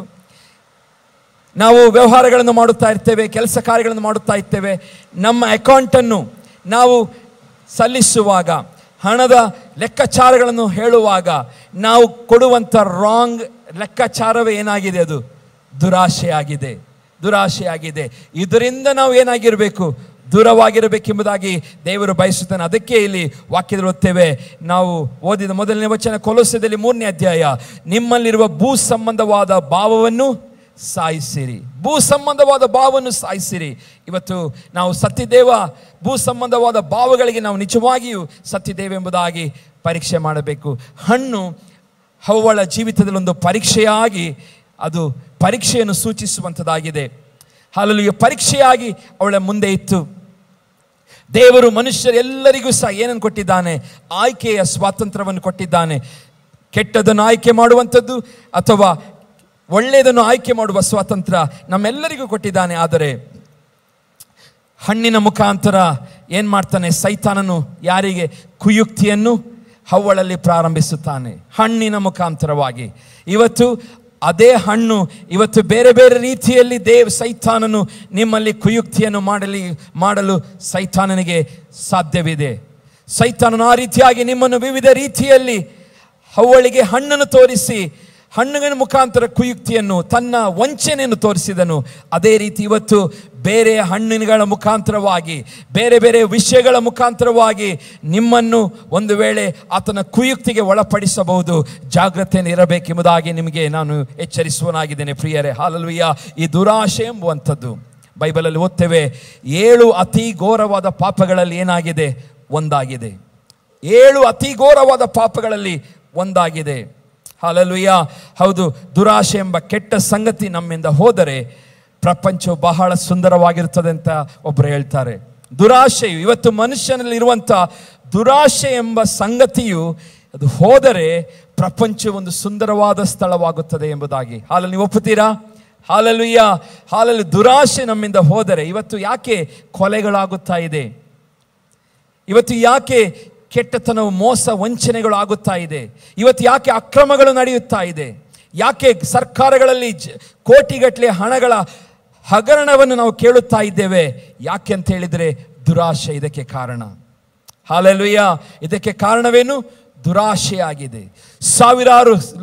ಸಾವಿರಾರು ಕೋಟಿಗಟ್ಟಲೆ ಹಣವನ್ನು ಲೂಟಿ ಮಾಡುವಂಥದ್ದು ಇದೇನಾಗಿದೆ? ಬರೀ ಆಶೆ ಅಲ್ಲ, ದುರಾಶೆಯಾಗಿದೆ. ಇವತ್ತು ಬೈಬಲ್ ಸ್ಪಷ್ಟವಾಗಿ ಹೇಳುತ್ತದೆ, ದುರಾಶೆ ಒಂದು, ಹಲ್ಲೆಲೂಯಾ, ಬೈಬಲಲ್ಲಿ ಹೇಳಲ್ಪಟ್ಟಂಥ 7 ಅತಿ ಘೋರವಾದ ಪಾಪಗಳಲ್ಲಿ ಒಂದು ದುರಾಶೆಯಾಗಿದೆ. ಇವತ್ತು ನಾವು ತಿಳಿಯದೆ ದುರಾಶೆಯಲ್ಲಿರುವುದಾದರೆ ಇವತ್ತು ನಾವು ಅದರಿಂದ ಹೊರಬರಬೇಕು. ಹಲ್ಲೆಲೂಯಾ. ನಾವು ತಿಳಿಯದೆ ದುರಾಶೆಯಲ್ಲಿರುವುದಾದರೆ ಅದರಿಂದ ಹೊರಗೆ ಬರಬೇಕು ಪ್ರಿಯರೇ. ಹಲ್ಲೆಲೂಯಾ. ಇವತ್ತು ಒಂದು ಕೆಲಸಕ್ಕೆ 100 ರೂಪಾಯಿ ಆಗುತ್ತದೆ. ಆದರೆ ಒಂದು ವೇಳೆ ಒಂದು ಉದಾಹರಣೆಗೆ ನಾನು ಕೊಡ್ತಾ ಇರೋದು, ಒಂದು 100 ರೂಪಾಯಿಯ ಕೆಲಸವಾದರೆ ನಾವು ಅದಕ್ಕೆ ಬಿಲ್ಲನ್ನು 1,000 ಬರೆದರೆ ಅದೇನಾಗಿದೆ? ದುರಾಶೆಯಾಗಿದೆ. ಹಲ್ಲೆಲೂಯಾ. ಏನಾಗಿದೆ? ದುರಾಶೆಯಾಗಿದೆ. ನೀವು ಎಕ್ಸಾಮನ್ನು ಬರೀತಿರ್ತೀರಿ, ನಿಮಗೆ ಅಂಕಗಳು ಜಾಸ್ತಿ ಬೇಕೆಂಬುದಾಗಿ ಚೀಟಿ ಪೇಪರನ್ನು ಹಿಡ್ಕೊಂಡು ಹೋಗುವಂಥದ್ದು, ಕಾಪಿ ಮಾಡಲಿಕ್ಕೆ ನೀವು ಚೀಟಿಯನ್ನು ಹಿಡಿದುಕೊಂಡು ಹೋಗುವಂಥದ್ದು, ಅದೇನಾಗಿದೆ? ದುರಾಶೆಯಾಗಿದೆ. ಇವತ್ತು ಅಂಥ ದುರಾಶೆಗಳಿಂದ ನಾವೇನಾಗಿರಬೇಕು? ದೂರವಾಗಿರಬೇಕು. ಮಕ್ಕಳು, ಯವನಸ್ಥರು, ನೀವೆಲ್ಲ ಕಾಲೇಜುಗಳಲ್ಲಿದ್ದೀರಿ. ಹಲ್ಲೆಲೂಯಾ. ಮಕ್ಕಳು ಶಾಲೆಗೆ ಹೋಗುವಂಥವ್ರು ಯಾವತ್ತೂ ಸಹ ಕಾಪಿಗಳನ್ನು ಮಾಡಬಾರ್ದು. ಅದರ ಹಿಂದೆ ಇರುವಂಥ ಸ್ಪಿರಿಟ್ ಏನದು? ದುರಾಶೆ ಎಂಬ ಸ್ಪಿರಿಟ್ ಅದೇನು ಮಾಡ್ತದೆ? ನಿಮ್ಮನ್ನು ಕಂಟ್ರೋಲ್ ಮಾಡುತ್ತದೆ ಪ್ರಿಯರೇ. ಹಾಗಾಗಿ ಇವತ್ತು ನಾವು ಜ್ಞಾಪಕದಲ್ಲಿ ಇಟ್ಕೊಳ್ಳೋಣ, ನಮಗೆ 1,000 ಆಯುಷನ್ನು ಕೊಟ್ಟರು ಸಹ ದೇವರು ಕೊಟ್ಟರು. 1,000 ನೀನು ವರ್ಷ ಬದುಕು ಎಂಬುದಾಗಿ ಹೇಳಿದರು. ಮನುಷ್ಯನಲ್ಲಿ ಆಶೆ ಏನಾಗುವುದಿಲ್ಲ, ಕಡಿಮೆ ಆಗುವುದಿಲ್ಲ. ಆದರೆ ದೇವರು ನಮಗೆ ಸಹಾಯಕನಾದ ಪವಿತ್ರಾತ್ಮನು ಕೊಟ್ಟಿದ್ದಾನೆ. ಹಲ್ಲೆಲೂಯಾ. ಎಲ್ಲವನ್ನು ನಿಯಂತ್ರಿಸಿಕೊಳ್ಳಲು, ಇದೆಲ್ಲದರಿಂದ ನಾವು ಬಿಡುಗಡೆಯನ್ನು ಹೊಂದಿಕೊಳ್ಳಲು ದೇವರ ಪವಿತ್ರಾತ್ಮ ನಮಗಿದೆ. ಇವತ್ತು ಅವನ ಸಹಾಯವನ್ನು ನಾವು ಕೇಳಿಕೊಳ್ಳೋಣ. ಆ ಪವಿತ್ರಾತ್ಮನು ನಮ್ಮಲ್ಲಿದ್ದುಕೊಂಡು ನಮಗೆ ಸಹಾಯವನ್ನು ಮಾಡುವನಾಗಿದ್ದಾನೆ. ಹಲ್ಲೆಲೂಯಾ. ನಮಗೆ 2 ಕೊರಿಂಥದರ 11ನೇ ಅಧ್ಯಾಯ 2ನೇ ವಚನದಲ್ಲಿ ಪೌಲನು ಹೀಗೆ ಹೇಳುತ್ತಾನೆ. 2 ಕೊರಿಂಥ 11ನೇ ಅಧ್ಯಾಯ 2ನೇ ವಚನ, ಯಾಕೆಂದರೆ ದೇವರಲ್ಲಿರುವಂಥ ಚಿಂತೆಯಿಂದಲೇ ನಾನು ನಿಮ್ಮ ವಿಷಯದಲ್ಲಿ ಚಿಂತಿಸುತ್ತೇನೆ. ಅವನಿಗೊಂದು ಚಿಂತೆ, ಪೌಲನಿಗೊಂದು ಚಿಂತೆ. ದೇವರಲ್ಲಿರುವಂಥ ಚಿಂತೆಯಿಂದಲೇ ನಾನು ನಿಮ್ಮ ವಿಷಯದಲ್ಲಿ ಚಿಂತಿಸುತ್ತಾ ಇದ್ದೇನೆ. ನಿಮ್ಮನ್ನು ಕ್ರಿಸ್ತನೆಂಬ ಒಬ್ಬನೇ ಪುರುಷನಿಗೆ ಶುದ್ಧ ಕನ್ಯೆಯಂತೆ ಒಪ್ಪಿಸಬೇಕೆಂದು ನಿಮ್ಮನ್ನು ಆತನಿಗೆ ನಿಶ್ಚಯ ಮಾಡಿದ್ದೇನಲ್ಲ. ಆದರೆ ಹೇಗೆ ಹವ್ವಳು ಸರ್ಪದ ಕುಯುಕ್ತಿಗೆ ಒಳಬಿದ್ದು ಮೋಸ ಹೋದಳು, ಹಾಗೆಯೇ ನಿಮ್ಮ ಮನಸ್ಸು ಕ್ರಿಸ್ತನ ವಿಷಯದಲ್ಲಿರಬೇಕಾದ ಯಥಾರ್ಥತ್ವವನ್ನು ಪಾತಿರುತ್ಯವನ್ನು ಬಿಟ್ಟು ಕೆಟ್ಟು ಹೋದಿತೆಂದು ನನಗೆ ಭಯ ಉಂಟು. ಪೌಲನಿಗೊಂದು ಭಯ, ಅದೇ ಭಯ ದೇವರಿಗೂ ಉಂಟು ಎಂಬುದಾಗಿ ಪೌಲನು ಹೇಳ್ತಾನೆ. ಯಾವ ಭಯ? ಹಲ್ಲೆಲೂಯಾ. ಕ್ರಿಸ್ತನು ನಮ್ಮನ್ನು ಕ್ರಿಸ್ತನೆಂಬ ಒಬ್ಬನೇ ಪುರುಷನಿಗೆ ಶುದ್ಧ ಕನ್ಯಂತೆ ಒಪ್ಪಿಸಬೇಕೆಂದು ನಿಮ್ಮನ್ನು ಆತನಿಗೆ ನಿಶ್ಚಯ ಮಾಡಿದ್ದೇನಲ್ಲ. ಅದರಿಂದ ನಾವು ಹೇಗೆ ಹವ್ವಳು ಸರ್ಪದ ಕುಯುಕ್ತಿಗೆ ಬಿದ್ದು ಮೋಸ ಹೋದಳು, ಆ ರೀತಿಯಾಗಿ ಒಂದು ವೇಳೆ ನೀವು ಮೋಸ ಹೋಗುತ್ತೀರಿ ಎಂಬ ಭಯ ನನಗೆ ಉಂಟು ಎಂಬುದಾಗಿ ಪೌಲನು ಹೇಳುತ್ತಾ ಇದ್ದಾನೆ. Hallelujah, hallelujah. ಇವತ್ತು ನಾನು ಹೇಳಿದೆ, ಹಣ್ಣನ್ನು, ಇವತ್ತು ವಿವಿಧ ಹಣ್ಣುಗಳನ್ನು ಸೈತಾನ್ ನಿಮ್ಮ ಮುಂದೆ ಇಟ್ಟು ತೋರಿಸಬಹುದು. ಬೇರೆ ಬೇರೆ ರೀತಿಯ ಹಣ್ಣುಗಳು ಸೈತಾನ್ ನಿಮ್ಮ ಮುಂದೆ ತೋರಿಸಿ ನಿಮ್ಮನ್ನು ವಂಚಿಸಬಹುದು. ಇವತ್ತು ದೇವರಿಗೂ ಅದೇ ಭಯ. ಯಾಕೆ ನಾನು ಕಳೆದ ಭಾನುವಾರ ಹೇಳಿದೆ, ಸೈತಾನನು ಯಾಕೆ ದೇವರಿಗೆ ವಿರೋಧವಾಗಿ ಇಲ್ಲಿ ಕಾರ್ಯ ಮಾಡ್ತಾ ಇದ್ದಾನೆ? ಯಾಕೆಂದರೆ ಅವನನ್ನು ಪರಲೋಕದ ಮಹಿಮೆಯಿಂದ ಅವನನ್ನು ದೊಬ್ಬಲ್ಪಟ್ಟ ನಿಮಿತ್ತವಾಗಿ. ಹಾಲೆಲೂಯಾ. ಪರಲೋಕದ ಮಹಿಮೆ ಅವನಿಗಿತ್ತು, ಪರಲೋಕದಲ್ಲಿ ದೇವರ ಆರಾಧನೆ ನಾಯಕನಾಗಿದ್ದನು. ಆದರೆ ದೇವರು ಏನು ಮಾಡ್ತಾರೆ? ಅವನನ್ನು ಅಲ್ಲಿಂದ ದಬ್ಬುತ್ತಾರೆ. ಆ ರಿವೆಂಜನ್ನು, ಆ ಮುಯ್ಯನ್ನು ತೀರಿಸುವುದಕ್ಕೋಸ್ಕರ ಇವತ್ತು ಮನುಷ್ಯರಾದ ನಮ್ಮ ಮೇಲೆ ದೇವರ ಪ್ರೀತಿ ಉಂಟಾಗಬಾರದು, ದೇವರಿಗೆ ಮನುಷ್ಯನು ಸರಿಯಾಗಿ ನಡೆದುಕೊಳ್ಳಬಾರದು ಎಂಬುದಾಗಿ ಆತನೇನು ಮಾಡ್ತಾ ಇದ್ದಾನೆ? ಹಗಲು ರಾತ್ರಿ ಆತನು ಪ್ರಯತ್ನ ಪಟ್ಟು ದೇವರ ಪ್ರೀತಿಯನ್ನು ನಾವು ದೂರ ಸರಿಯಬೇಕೆಂಬುದಾಗಿ ಪ್ರಯತ್ನ ಮಾಡ್ತಾ ಇದ್ದಾನೆ ಪ್ರಿಯರೇ. ಹಾಗಾಗಿ ಆ ಸೈತಾನನು ಏನು ಮಾಡ್ತಾನೆ? ಹವ್ವಳಿಗೆ ಕುಯುಕ್ತಿಯನ್ನು ಮಾಡ್ತಾನೆ. ಕುಯುಕ್ತಿಯ ಮುಖಾಂತರವಾಗಿ ಅವನು ವಂಚಿಸುತ್ತಾನೆ, ಮೋಸ ಮಾಡುತ್ತಾನೆ. ಹಾಗೆ ನೀವು ಯಾರು ಮೋಸ ಹೋಗಬಾರದೆಂಬುದಾಗಿ ಪೌಲನ ಚಿಂತೆ ಆಗಿತ್ತು. ಅದೇ ಚಿಂತೆ ದೇವರದು ಚಿಂತೆ ಎಂಬುದಾಗಿ ಪೌಲನು ಹೇಳುತ್ತಾನೆ ಪ್ರಿಯರೇ. ಹಾಗಾದರೆ ನನ್ನ ಮತ್ತು ನಿಮ್ಮ ವಿಷಯದಲ್ಲಿ ದೇವರೇನು ಮಾಡ್ತಾ ಇದ್ದಾನೆ? ಚಿಂತೆ ಮಾಡುತ್ತಾ ಇದ್ದಾನೆ. ನಿಮ್ಮ ಬಗ್ಗೆ ಚಿಂತೆ ಮಾಡುತ್ತಾ ಇದ್ದಾನೆ. ಎಂತ ಚಿಂತೆ ಮಾಡ್ತಿದ್ದಾನೆ? ಹಲ್ಲೆಲೂಯಾ. ನೀವು ಸೈತಾನನ ಕುಯುಕ್ತಿಗೆ ಬೀಳಬಾರದೆಂಬ ಚಿಂತೆ ಅವನದಲ್ಲುಂಟು. ಅದಕ್ಕೋಸ್ಕರ ದೇವರು ತನ್ನ ವಾಕ್ಯವನ್ನು ನಮಗೆ ಕೊಟ್ಟಿದ್ದಾನೆ, ಪವಿತ್ರಾತ್ಮನನ್ನು ಕೊಟ್ಟಿದ್ದಾನೆ. ದೇವರ ಆರಾಧನೆ ನಮಗೆ ಇದೆ. ದೇವರ ಸನ್ನಿಧಾನದಲ್ಲಿ ನಾವು ಒಂದು ಕುಟುಂಬವಾಗಿ ಹೀಗೆ ಸೇರಿ ಕರ್ತನನ್ನು ಆರಾಧಿಸಿ ಕರ್ತನ ಸತ್ಯವನ್ನು ತಿಳಿದುಕೊಂಡು ನಾವು ಜೀವಿಸುವ ಹಾಗೆ ದೇವರು ಮಾಡಿದ್ದಾನೆ. ಯಾಕೆಂದರೆ ನಾವು ಎಷ್ಟು ಸತ್ಯವನ್ನು ತಿಳಿದುಕೊಳ್ಳುತ್ತೇವೋ ಅಷ್ಟು ಸತ್ಯವು ನಮ್ಮನ್ನು ಏನು ಮಾಡುತ್ತದೆ? ಬಿಡುಗಡೆ ಮಾಡುವಂಥದ್ದಾಗಿದೆ. ಸೈತಾನನ ಬಂಧನದಿಂದ ಬಿಡುಗಡೆ ಮಾಡುವಂಥದ್ದಾಗಿದೆ. ಇವತ್ತಿನವರೆಗೆ ದುರಾಶೆ ಎಂಬುದು ಒಂದು ಪಾಪ ಎಂಬುದಾಗಿ ತಿಳಿಯದವರು ಇವತ್ತು ನೀವು ನೆನಪಿಸಿಕೊಳ್ಳಿ, ಒಂದು ವೇಳೆ ನೀವು ದುರಾಶೆ ಪಡುತ್ತಿದ್ದರೆ ಅದು ಏನಾಗಿದೆ? ಒಂದು ಪಾಪವಾಗಿದೆ. ಹಲ್ಲೆಲೂಯಾ. ದುರಾಶೆ ಒಂದು ಪಾಪವಾಗಿದೆ. ನಾವು ಲೋಟನ ಜೀವಿತ ನೋಡುವಾಗ, ಲೋಟನು ಸೊದೋಮ್ ಗೋಮರ ಪಟ್ಟಣವನ್ನು ಏನು ಮಾಡ್ತಾನೆ? ಆರಿಸಿಕೊಳ್ಳುತ್ತಾನೆ. ಹೌದಲ್ಲ? ಅಬ್ರಹಾಮನು ಲೋಟನು ಅವರು ಒಟ್ಟಿಗೆ ಪ್ರಯಾಣ ಮಾಡಲಿಕ್ಕೆ ಪ್ರಾರಂಭ ಮಾಡ್ತಾರೆ. ಅಬ್ರಾಹ್ಮನ ಹೆಂಡತಿಯ ಸಹೋದರ ಯಾರಾಗಿದ್ದಾರೆ? ಲೋಟನಾಗಿದ್ದಾನೆ. ಇವರು ದೇವರು ಕರೆಯುತ್ತಾನೆ, ನಿನ್ನ ಕುಟುಂಬವನ್ನು, ನಿನ್ನ ಬಂಧು ಬಳಗವನ್ನು ಎಲ್ಲ ಬಿಟ್ಟು ನಾನು ತೋರಿಸುವಂಥ ಸ್ಥಳಕ್ಕೆ ನೀನು ಹೋಗಬೇಕೆಂಬುದಾಗಿ ಅಬ್ರಹಾಮನಿಗೆ ದೇವರು ಕರೆಯುವಾಗ, ಆವಾಗ ಅಬ್ರಹಾಮನೊಂದಿಗೆ ಲೋಟನು, ಸಾರಳು, ಹೀಗೆ 3 ಜನ ಮತ್ತು ಅವನೊಂದಿಗಿರುವಂಥ ಕೆಲಸದವರು, ಅವನಿಗಿರುವಂಥ ಕುರಿ ದನ ಏನೆಲ್ಲ ಅವನಿಗೆ ಆಸ್ತಿ ಪಾಸ್ತಿಗಳಿತ್ತು ಎಲ್ಲವನ್ನು ಹಿಡಿದುಕೊಂಡು ಅವನೇನು ಮಾಡ್ತಾನೆ? ಬರುತ್ತಾನೆ. ಒಂದು ದಿವಸ ಬರುತ್ತದೆ, ಇವರು ಬಹಳ ಶ್ರೀಮಂತರಾಗುತ್ತಾರೆ. ಕಾಲ ಹೋದ ಬೈಬಲ್ ಹೇಳುತ್ತದೆ ಅವರಿಬ್ಬರು ಸಹ ಬಹಳ ಶ್ರೀಮಂತರಾಗುತ್ತಾರೆ. ಅಬ್ರಹಾಮನು ಸಹ ಬಹಳ ಶ್ರೀಮಂತನಾಗುತ್ತಾನೆ, ಅದರೊಂದಿಗೆ ಲೋಟನು ಸಹ ಬಹಳ ಶ್ರೀಮಂತನಾಗುತ್ತಾನೆ. ಈ ಶ್ರೀಮಂತ ಆಗುವಂಥದ್ದಂತ ಹೇಳಿದರೆ ಆಗಿನ ಕಾಲದಲ್ಲಿ ಕುರಿ ದನಗಳು, ಕತ್ತೆಗಳು, ಈ ಆಡು, ಮೇಕೆಗಳು ಏನೆಲ್ಲ ಹೆಚ್ಚಾಗುತ್ತದೋ ಅದರ ಮೇಲೆ ಅವರದ್ದು ಏನಾಗ್ತಿತ್ತು? ಅವರ ಆಸ್ತಿಯನ್ನು ಅಳತೆ ಮಾಡುತ್ತಾ ಇದ್ದರು. ಹಾಗೆ ಇವರಿಬ್ಬರ ಅವರ ಆಸ್ತಿಗಳೆಲ್ಲ ಏನಾಗ್ತದೆ? ಈ ಕುರಿ ದನಗಳೆಲ್ಲ ಹೆಚ್ಚಾಗುತ್ತಾ ಮಲ್ಟಿಪ್ಲೈ ಆಯಿತು. ಇವರಿಬ್ಬರ ನಡುವೆ ಇವರಿಗೆ ಆಸ್ತಿಗಳಾಗ್ತದೆ. ಒಬ್ಬೊಬ್ಬರಿಗೆ ಅವರ ದೊಡ್ಡ ಈ ಆಸ್ತಿಗಳನ್ನು ಹಿಡ್ಕೊಳ್ಳಿಕ್ಕೆ ಅವರಿಗೆ ಆಗುವುದಿಲ್ಲ. ಇವರ ಮಧ್ಯೆ ಇವನಿಗೂ ಕೆಲಸದವರಿದ್ದಾರೆ, ಅವನಿಗೂ ಕೆಲಸದವರಿದ್ದಾರೆ. ಇಬ್ಬರ ಮಧ್ಯೆ, ಕೆಲಸದವರ ಮಧ್ಯದಲ್ಲಿ ಏನಾಗ್ತದೆ? ಸ್ವಲ್ಪ ಗಲಿಬಿಲಿ, ಅಶಾಂತಿ ಉಂಟಾಗುತ್ತದೆ. ಆಗ ಅಬ್ರಾಹ್ಮನ ಹೇಳ್ತಾನೆ, ಈ ಗಲಿಬಿಲಿ, ಈ ರೀತಿಯಾಗಿ ಜಗಳಗಳು ಆಗುವಂಥದ್ದು ಬೇಡ. ಹಾಗಾಗಿ ನೀನು ಸಪ್ರೇಟ್ ಆಗಿ ಹೋಗು, ನಾನು ಒಂದು ಕಡೆ ಹೋಗ್ತೇನೆ. ನೀನು ಬಲಬದಿ ಆರಿಸಿಕೊಂಡರೆ ನಾನು ಎಡಬದಿಗೆ ಹೋಗುತ್ತೇನೆ, ನೀನು ಎಡಬದಿ ಆರಿಸಿಕೊಂಡರೆ ನಾನು ಬಲಬದಿಗೆ ಹೋಗುತ್ತೇನೆ ಎಂಬುದಾಗಿ ಅಲ್ಲಿ ಹೇಳುವಾಗ ನಾವು ನೋಡುತ್ತೇವೆ. ಲೋಟ ಒಂದು ಬೆಟ್ಟಕ್ಕೆ ಹೋಗುತ್ತಾರೆ. ಬೆಥೇಲಿನ ಒಂದು ಬೆಟ್ಟಕ್ಕೆ ಹೋಗಿ ಅಲ್ಲಿ ನಿಂತುಕೊಳ್ತಾರೆ. ನಿಂತುಕೊಂಡಾಗ ಲೋಟನಿಗೆ ಹೇಳ್ತಾನೆ, ನಿನಗೆ ಯಾವ ಸ್ಥಳ ಬೇಕು ಆರಿಸಿಕೋ, ನಿನಗೆ ಯಾವ ಪಟ್ಟಣ ಬೇಕೋ ಆರಿಸಿಕೋ ಎಂಬುದಾಗಿ ಹೇಳುವಾಗ ಹೀಗೆ ಕಣ್ಣೆತ್ತಿ ಹೀಗೆ ನೋಡುವಂಥ ಸಮಯದಲ್ಲಿ ಲೋಟನಿಗೆ ಹಸಿರಾದಂಥ ಒಂದು ಪ್ರದೇಶ ಕಾಣ್ತದೆ. ಅದೇ ಸೊದೋಮ್ ಗೊಮೋರ. ಅವನ ಹೃದಯದಲ್ಲಿ, ನಾನು ಆ ಸ್ಥಳಕ್ಕೆ ಹೋದರೆ ನಾನು ಸಂತೋಷವಾಗಿರಬಹುದು, ಅದು ಹಸಿರಸ್ರಾಗಿದೆ, ಅಲ್ಲಿ ನನ್ನ ಕುರಿ ದನಗಳಿಗೆ ಎಲ್ಲ ಪ್ರಾಣಿಗಳಿಗೆ ಒಳ್ಳೆ ಮೇವು ಸಿಗುತ್ತದೆ, ನಾನಲ್ಲಿ ಐಷಾರಾಮಿಯಾದ ಜೀವನ ಮಾಡಬಹುದು, ನಾನಲ್ಲಿ ಒಂದು ಧನಿ ಎನಿಸಿಕೊಳ್ಳಬಹುದು. ಹೀಗೆ ಹಲವು ಯೋಚನೆಗಳು ಅವನಿಗೆ ಬಂದಿರಬಹುದು. ಹೀಗೆ ಹಸಿರಾದಂಥ ಒಂದು ಪಟ್ಟಣವನ್ನು ದೂರದಿಂದ ಲೋಟನ್ ಏನು ಮಾಡ್ತಾನೆ, ಆಯ್ಕೆ ಮಾಡಿಕೊಳ್ತಾನೆ. ಹೀಗೆ ಆಯ್ಕೆ ಮಾಡಿಕೊಂಡಂಥ ಲೋಟನು ಹೇಳ್ತಾನೆ ಅಬ್ರಾಹ್ಮನಿಗೆ, ನಾನು ಆ ಪಟ್ಟಣವನ್ನು ಆರಿಸಿಕೊಂಡಿದ್ದೇನೆ. ಅವಾಗ ಇವನು ಯಾವ ಡೈರೆಕ್ಷನ್ ಆರಿಸಿಕೊಂಡನು, ಅದರ ಅಪೋಸಿಟ್ ಡೈರೆಕ್ಷನಿಗೆ ಯಾರು ಹೋಗ್ತಾರೆ, ಅಬ್ರಾಹ್ಮನು ಹೋಗಿ ಬಿಡ್ತಾನೆ. ಇವನು ಸೊದೋಮ್ ಗೊಮೋರ ಪಟ್ಟಣವನ್ನು ಹೋಗ್ತಾನೆ. ಆ ಸೊದೋಮ್ ಗೊಮೋರ ಪಟ್ಟಣವನ್ನು ಇನ್ನೂ ಎಂಟರ್ ಆಗುತ್ತಿರುವಂಥ ಸಮಯದಲ್ಲಿ ನಮಗೆ ಗೊತ್ತಿದೆ, ಹಲ್ಲೆಲೂಯಾ, ಅಲ್ಲಿ ಇರುವಂಥ ಪಟ್ಟಣವು ದೂರದಿಂದ ನೋಡುತ್ತಿದ್ದ ಸುಂದರವಾದ ಪಟ್ಟಣವಾಗಿ ಇರಲಿಲ್ಲ. ಆ ಪಟ್ಟಣವು ಹಲ್ಲೆಲೂಯಾ ದೂರದಲ್ಲಿ ಹಸಿರಾಗಿ ಕಾಣುತ್ತಾ ಇತ್ತು. ಹತ್ತಿರ ಬರುವಾಗ ಅವನಿಗೆ ಲೋಟನಿಗೆ ಗೊತ್ತಾಗುತ್ತದೆ, ಎಂಥ ಸ್ಥಳವನ್ನು ನಾನು ಆಯ್ಕೆ ಮಾಡಿಕೊಂಡೆ ಎಂಬುದಾಗಿ. ಹಲ್ಲೆಲೂಯಾ, ಎಂಥ ಪಟ್ಟಣವನ್ನು ನಾನು ಆಯ್ಕೆ ಮಾಡಿಕೊಂಡೆ. ಅಲ್ಲಿ ನೋಡಿದರೆ ಅಲ್ಲಿರುವಂಥ ಜನರೆಲ್ಲರೂ ಏನಾಗಿದ್ದರು, ಹಲ್ಲೆಲೂಯಾ, ಸಲ್ಲಿಂಗಗಾಮಿಗಳಾಗಿದ್ದರು. ಬೈಬಲ್ ಹೇಳುತ್ತದೆ, ಅಲ್ಲಿ ಪುರುಷರೊಂದಿಗೆ ಅಲ್ಲಿ ಸಂಭೋಗ ಮಾಡಿಕೊಂಡು ಅವರೊಂದಿಗೆ ಹಲ್ಲೆಲೂಯಾ ಕೆಟ್ಟತನದಲ್ಲಿ ಮುಳಿದು ಹೋದಂಥ ಒಂದು ಪಟ್ಟಣವಾಗಿತ್ತು ಸೊದೋಮ್ ಗೊಮೋರ. ಇವನು ಎಂಟರ್ ಆಗುತ್ತಿರುವಾಗಲೇ ಇವನಿಗೆ ಹಲ್ಲೆಲೂಯಾ 2 ಹೆಣ್ಣು ಮಕ್ಕಳಿದ್ದಾರೆ. ಹಲ್ಲೆಲೂಯಾ ನೋಡುತ್ತಾನೆ, ಅಲ್ಲಿ ಬಹಳ ಎಂಟರ್ ಆಗುತ್ತಿರುವಾಗ ಬಹಳ ಭೀಕರವಾದಂಥ ಪರಿಸ್ಥಿತಿ ಆ ಮಕ್ಕಳಿಗೆ ಉಂಟಾಗುತ್ತದೆ.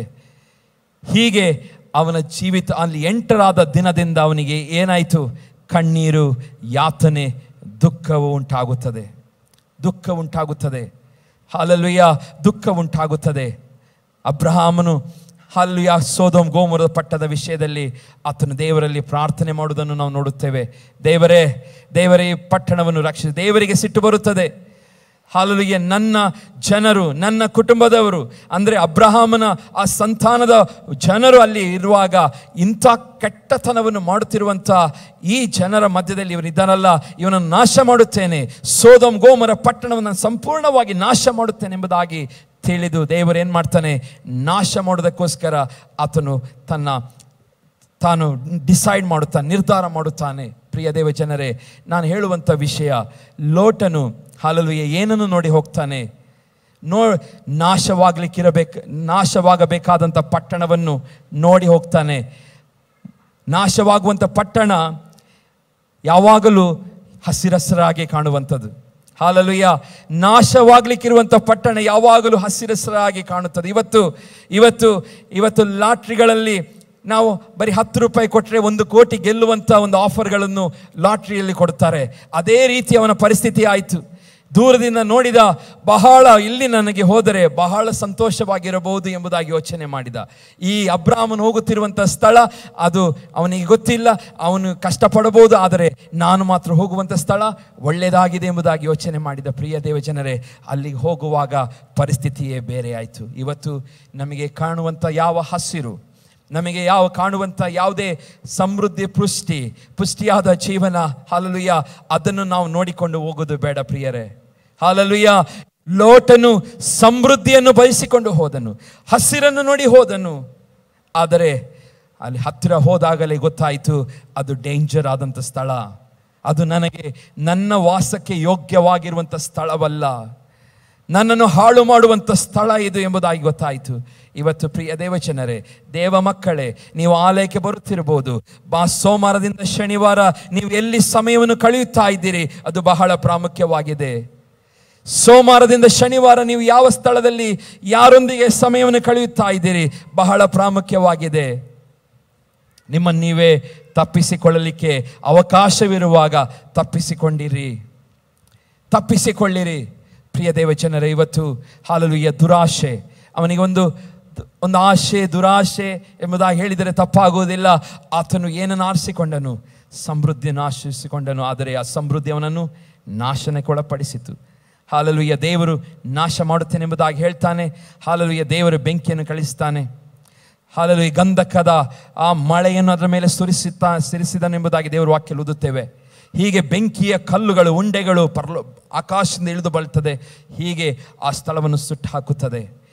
ಅದೇ ರೀತಿಯಲ್ಲಿ ದೇವರು ಹೇಳ್ತಾನೆ, ನಾನು ನಾಶ ಮಾಡೋದಕ್ಕಿಂತ ಮುಂಚಿತವಾಗಿ ನೀನು ನಿನ್ನ ಹೆಂಡತಿ ಮಕ್ಕಳೊಂದಿಗೆ ಏನು ಮಾಡಬೇಕು, ನಾನು ತೋರಿಸುವಂಥ ಸ್ಥಳಕ್ಕೆ ಹೋಗು ಎಂಬುದಾಗಿ ಲೋಟನನ್ನು ದೇವರು ಕಳಿಸುವಾಗ ಒಂದು ವಿಷಯವನ್ನು ಲೋಟನ ಹೆಂಡತಿ ಹಾಲೆಲೂಯ ತಪ್ಪುತ್ತಾಳೆ. ದೇವರು ಹೇಳ್ತಾನೆ, ನೀನು ಹೋಗುವಾಗ ನೀವೆಲ್ಲ ಹೋಗ್ತಾ ಇದ್ದೀರಲ್ಲ, ನೀವು ಹೋಗುವಾಗ ಬರಿಗೈಯಲ್ಲಿ ಹೋಗಬೇಕು. ಏನು ಹೋಗಬೇಕು? ಬರಿಗೈಯಲ್ಲಿ ಹೋಗಬೇಕು. ನೀವು ಮಾಡಿಟ್ಟಂಥ ಆಸ್ತಿ ಪಾಸ್ತಿ ಎಲ್ಲವೂ ಏನು ಮಾಡಬಾರ್ದು, ನೀವು ತೆಗೆದುಕೊಂಡು ಹೋಗಬಾರ್ದು. ನೀವು ಬರಿಗೈಯಲ್ಲಿ ಹೋಗಬೇಕು. ಹೋಗುತ್ತಿರುವಂಥ ಸಮಯದಲ್ಲಿ ಹಿಂದಕ್ಕೆ ನೋಡಬೇಡಿರಿ ಎಂಬುದಾಗಿ ಆ ಮಾತಿನೊಂದಿಗೆ ದೇವರು ಲೋಟನ ಹೆಂಡತಿ ಮಕ್ಕಳನ್ನು ಕಳಿಸ್ತಾರೆ. ಆದರೆ ಲೋಟನ ಹೆಂಡತಿ ಹಾಲೆಲೂಯ ಅವಳಿಗೆ ಆಸ್ತಿ ಮೇಲೆ ಏನಾಗಿತ್ತು? ಬಹಳ ಆಶೆ. ಹೋಗ್ತಾರೆ. ಸ್ವಲ್ಪ ದೂರ ಹೋಗುವಾಗ ಹಿಂತಿರುಗಿ ನೋಡ್ತಾಳೆ. ಬೈಬಲ್ ಹೇಳ್ತದೆ, ನೀನು ಹಿಂದಕ್ಕೆ ನೋಡಿದ ಉಪ್ಪಿನ ಕಂಬವಾಗುತ್ತೀ ಎಂಬುದಾಗಿ ದೇವರು ವಾರ್ನಿಂಗ್ ಅನ್ನು ಕೊಟ್ಟಿದ್ದ. ಅದನ್ನು ಲೆಕ್ಕಿಸದೆ ಅವಳು ಏನು ಮಾಡ್ತಾಳೆ? ಹಿಂದೆ ನೋಡ್ತಾಳೆ. ತಾನು ಬಿಟ್ಟು ಬಂದಂಥ ಎಲ್ಲ ಸಂಗತಿಗಳನ್ನು, ಪಾಸ್ಟ್ ಅವಳ ಕೂಡಿಟ್ಟಂತ ಕಷ್ಟಪಟ್ಟಿದ್ದಾರೆ. ಆದರೆ ದೇವರ ಮಾತಿಗೆ ಅವಿಧೇಯಳಾಗಿ ನೋಡುತ್ತಾಳೆ. ಅವಳು ಅದೇ ಸ್ಥಳದಲ್ಲಿ ಉಪ್ಪಿನ ಕಂಬವಾಗುತ್ತಾಳೆ. ಹಾಲೆಲೂಯ. ಪ್ರಿಯ ದೇವಜನ, ಅವಳು ತನ್ನ ಜೀವಿತದಲ್ಲಿ ಎಲ್ಲವನ್ನು ಕಳೆದುಕೊಳ್ತಾಳೆ. ತನ್ನ ಜೀವವನ್ನು ಕಳೆದುಕೊಳ್ಳುತ್ತಾಳೆ. ಉಪ್ಪಿನ ಕಂಬವಾಗಿ ಮಾರ್ಪಡುತ್ತಾಳೆ. ಪ್ರಿಯರೇ, ಇವತ್ತು ಹಾಲೆಲೂಯ, ಇವತ್ತು ದೇವರು ನಮಗೆ ಎಚ್ಚರಿಸುತ್ತಾ ಇದ್ದಾನೆ. ಹಸಿರಾದ ಹಿಂದೆ ಓಡಬೇಡಿರಿ. ಹಾಲೆಲೂಯ. ಹಸಿರಾದದು ಹಿಂದೆ ಓಡಬೇಡಿರಿ, ಅದರಲ್ಲಿ ಅಪಾಯವಿದೆ. ಹಾಲೆಲೂಯ.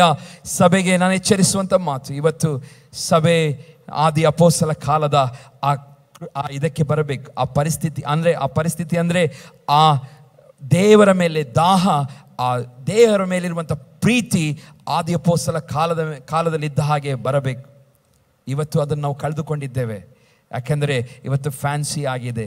ಸೈತಾನನು ಎಲ್ಲ ಗೆಜೆಟ್ಸ್ ಆಗಿರ್ಬೋದು, ಎಲ್ಲ ರೀತಿ ಎಂಟರ್ಟೈನ್ಮೆಂಟ್ ವರ್ಲ್ಡಲ್ಲಿ ನಾವಿದ್ದೇವೆ. ಈ ಎಂಟರ್ಟೈನ್ಮೆಂಟ್ ಮೂಲಕವಾಗಿ ದೇವರಿಂದ ನಮ್ಮನ್ನೇನು ಮಾಡ್ತಾ ಇದ್ದಾನೆ?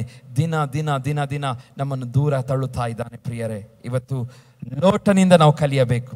ಲೋಟನು ದೂರದಿಂದ ನೋಡಿದನು, ಚಂದ ಕಂಡಿತು, ಹೋದನು. ಅದರಲ್ಲಿ ಹಾಲೆಲೂಯ ಅವನು ಟ್ರ್ಯಾಪ್ ಆದನು, ಸಿಕ್ಕಾಕಿಕೊಂಡನು. ತನ್ನ ಹೆಂಡತಿಯನ್ನು ಕಳೆದುಕೊಳ್ತಾನೆ.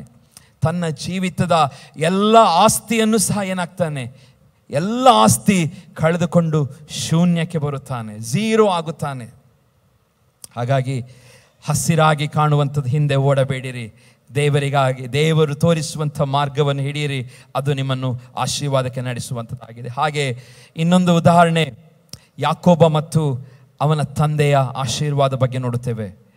ಹಾಲೆಲೂಯ. ಯಾಕೋಬನು ಅವನಿಗೆ, ನೀವು ಮೊದಲು ನಿನ್ನ ಚೊಚ್ಚಲತನದ ಹಕ್ಕನ್ನು ನನಗೆ ಮಾರಿಬಿಡು ಅನ್ನಲು ಏಸಾವನು ಆದಿಕಾಂಡ 25:30 ಓದುತ್ತೇವೆ.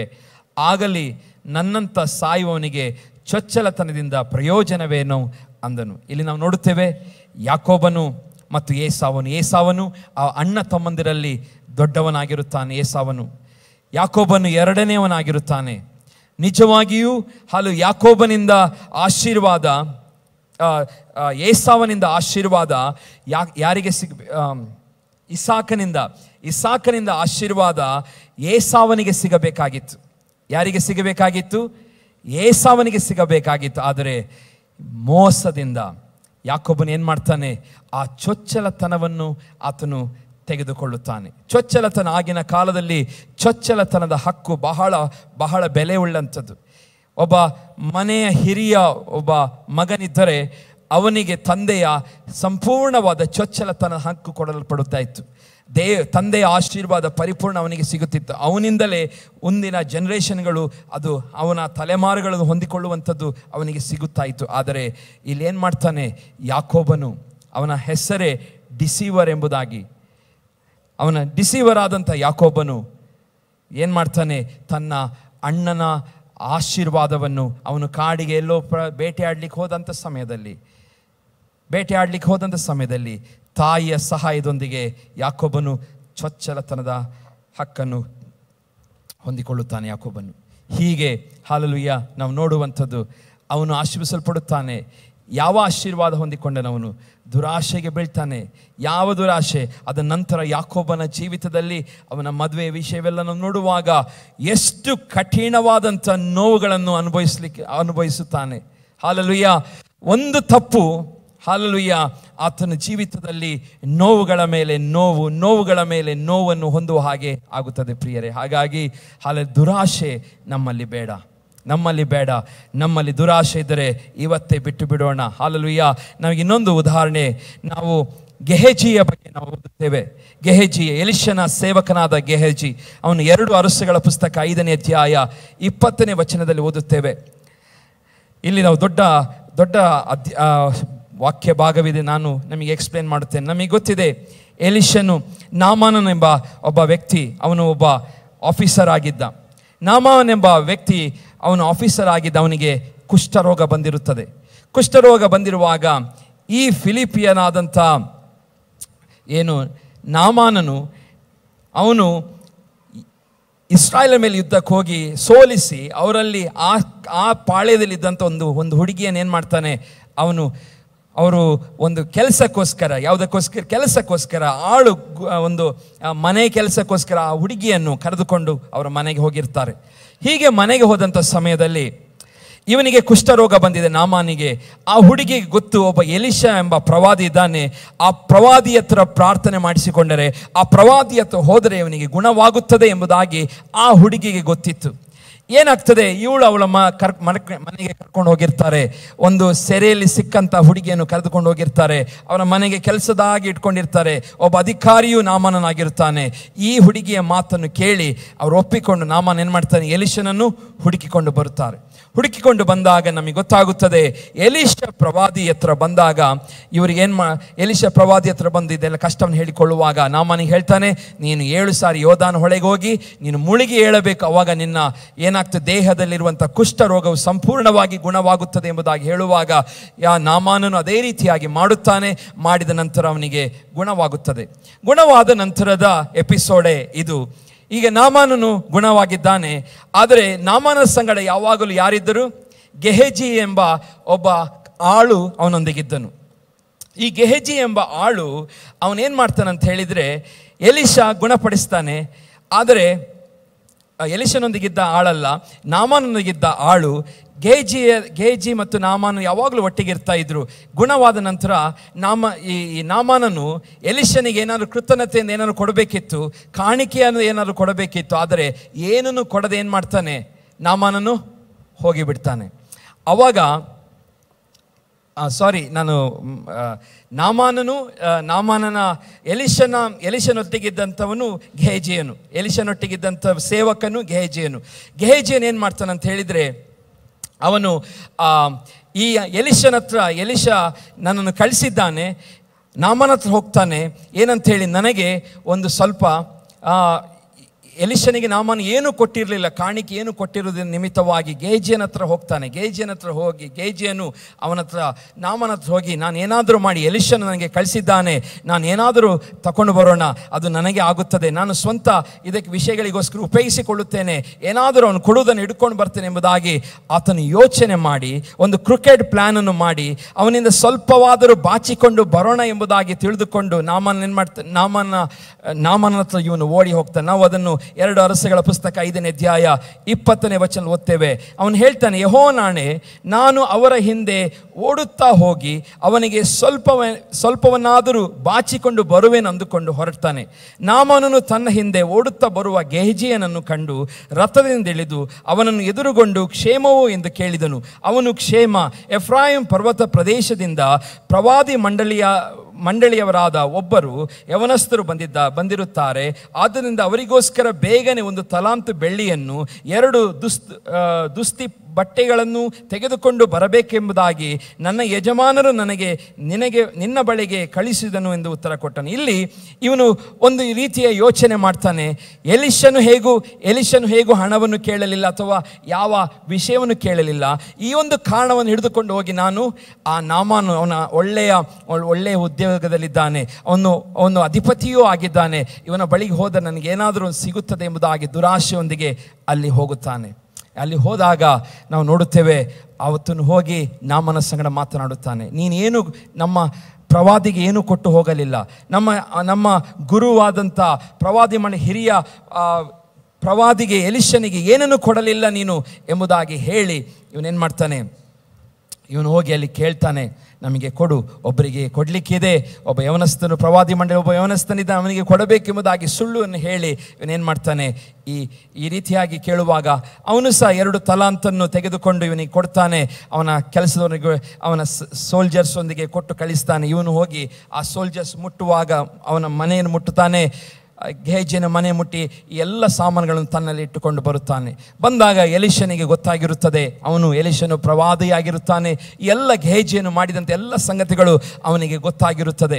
ಹೀಗೆ ಇದೆಲ್ಲವನ್ನು ತೆಗೆದುಕೊಂಡು ನಾಮನಿಂದ ಬೆಳ್ಳಿಗಳನ್ನೆಲ್ಲ ತೆಗೆದುಕೊಂಡು ಅವನ ಮನೆಯಲ್ಲಿ ಇಟ್ಟುಕೊಂಡು ಅಡಗಿಸಿಟ್ಟು ಬರುವಾಗ ಅಲ್ಲಿ ನೋಡುತ್ತೇವೆ, ಎಲಿಷನು ಕೇಳ್ತಾನೆ, ಗೇಹಜಿಯನು ಎಲ್ಲಿ ನೀನು ಹೋಗಿದ್ದಿ, ನೀನು ಎಲ್ಲಿ ಹೋಗಿದ್ದಿ ಎಂಬುದಾಗಿ ಕೇಳುವಾಗ ಅವನು ಹೇಳ್ತಾನೆ, ಇಲ್ಲೇ ನಾನು ಎಲ್ಲಿ ಹೋಗಿರಲಿಲ್ಲ, ಇಲ್ಲೇ ಇದ್ದೆ ಎಂಬುದಾಗಿ ಸುಳ್ಳನ್ನು ಹೇಳುತ್ತಾನೆ.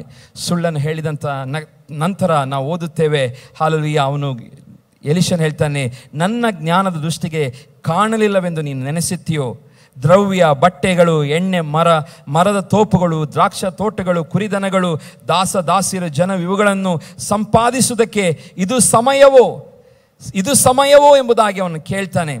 ಆಗ ನಾಮನನ ಕುಷ್ಠವು ಈ ರೀತಿಯಾಗಿ ಕೇಳಿದ ತಕ್ಷಣ ಗೇಹಜಿಯನ್ನು ಮಾಡಿದ ತಪ್ಪಿನ ನಿಮಿತ್ತವಾಗಿ ಅಲ್ಲಿ ನೋಡುತ್ತೇವೆ, ನಾಮಾನನ ಕುಷ್ಠವು ನಿನ್ನನ್ನು ನಿನ್ನ ಸಂತಾನದವರನ್ನು ಸದಾಕಾಲ ಹಿಡಿದಿರುವುದು ಅಂದನು. ಕೂಡಲೇ ಅವನಿಗೆ ಕುಷ್ಠ ಹತ್ತಿತು, ಅವನು ಹಿಮದಂತೆ ಬಿಳುಪಾಗಿ ಅವನ ಸನ್ನಿಧಿಯಿಂದ ಹೊರಟು ಹೋದನು ಎಂಬುದಾಗಿ ವಾಕ್ಯದಲ್ಲಿ ಓದುತ್ತೇವೆ.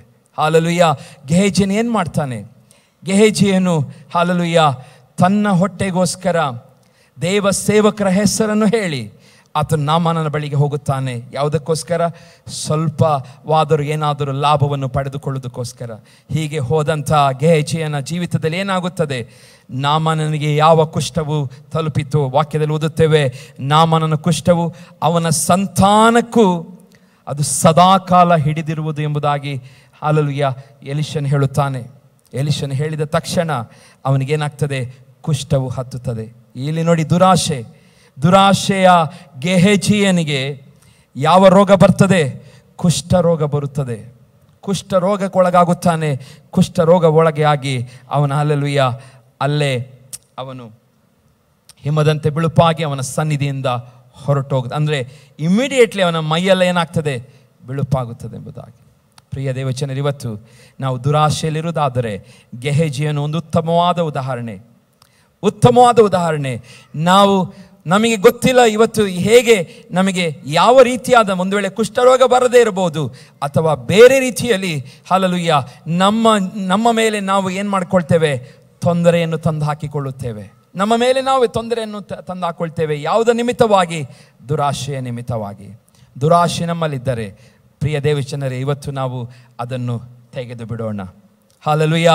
ಇವತ್ತೇ ನಾವು ಅದಕ್ಕೆ ದೇವರ ಮುಂದೆ ಕ್ಷಮೆಯನ್ನು ಕೇಳಿ ಬಿಟ್ಟು ಬಿಡೋಣ.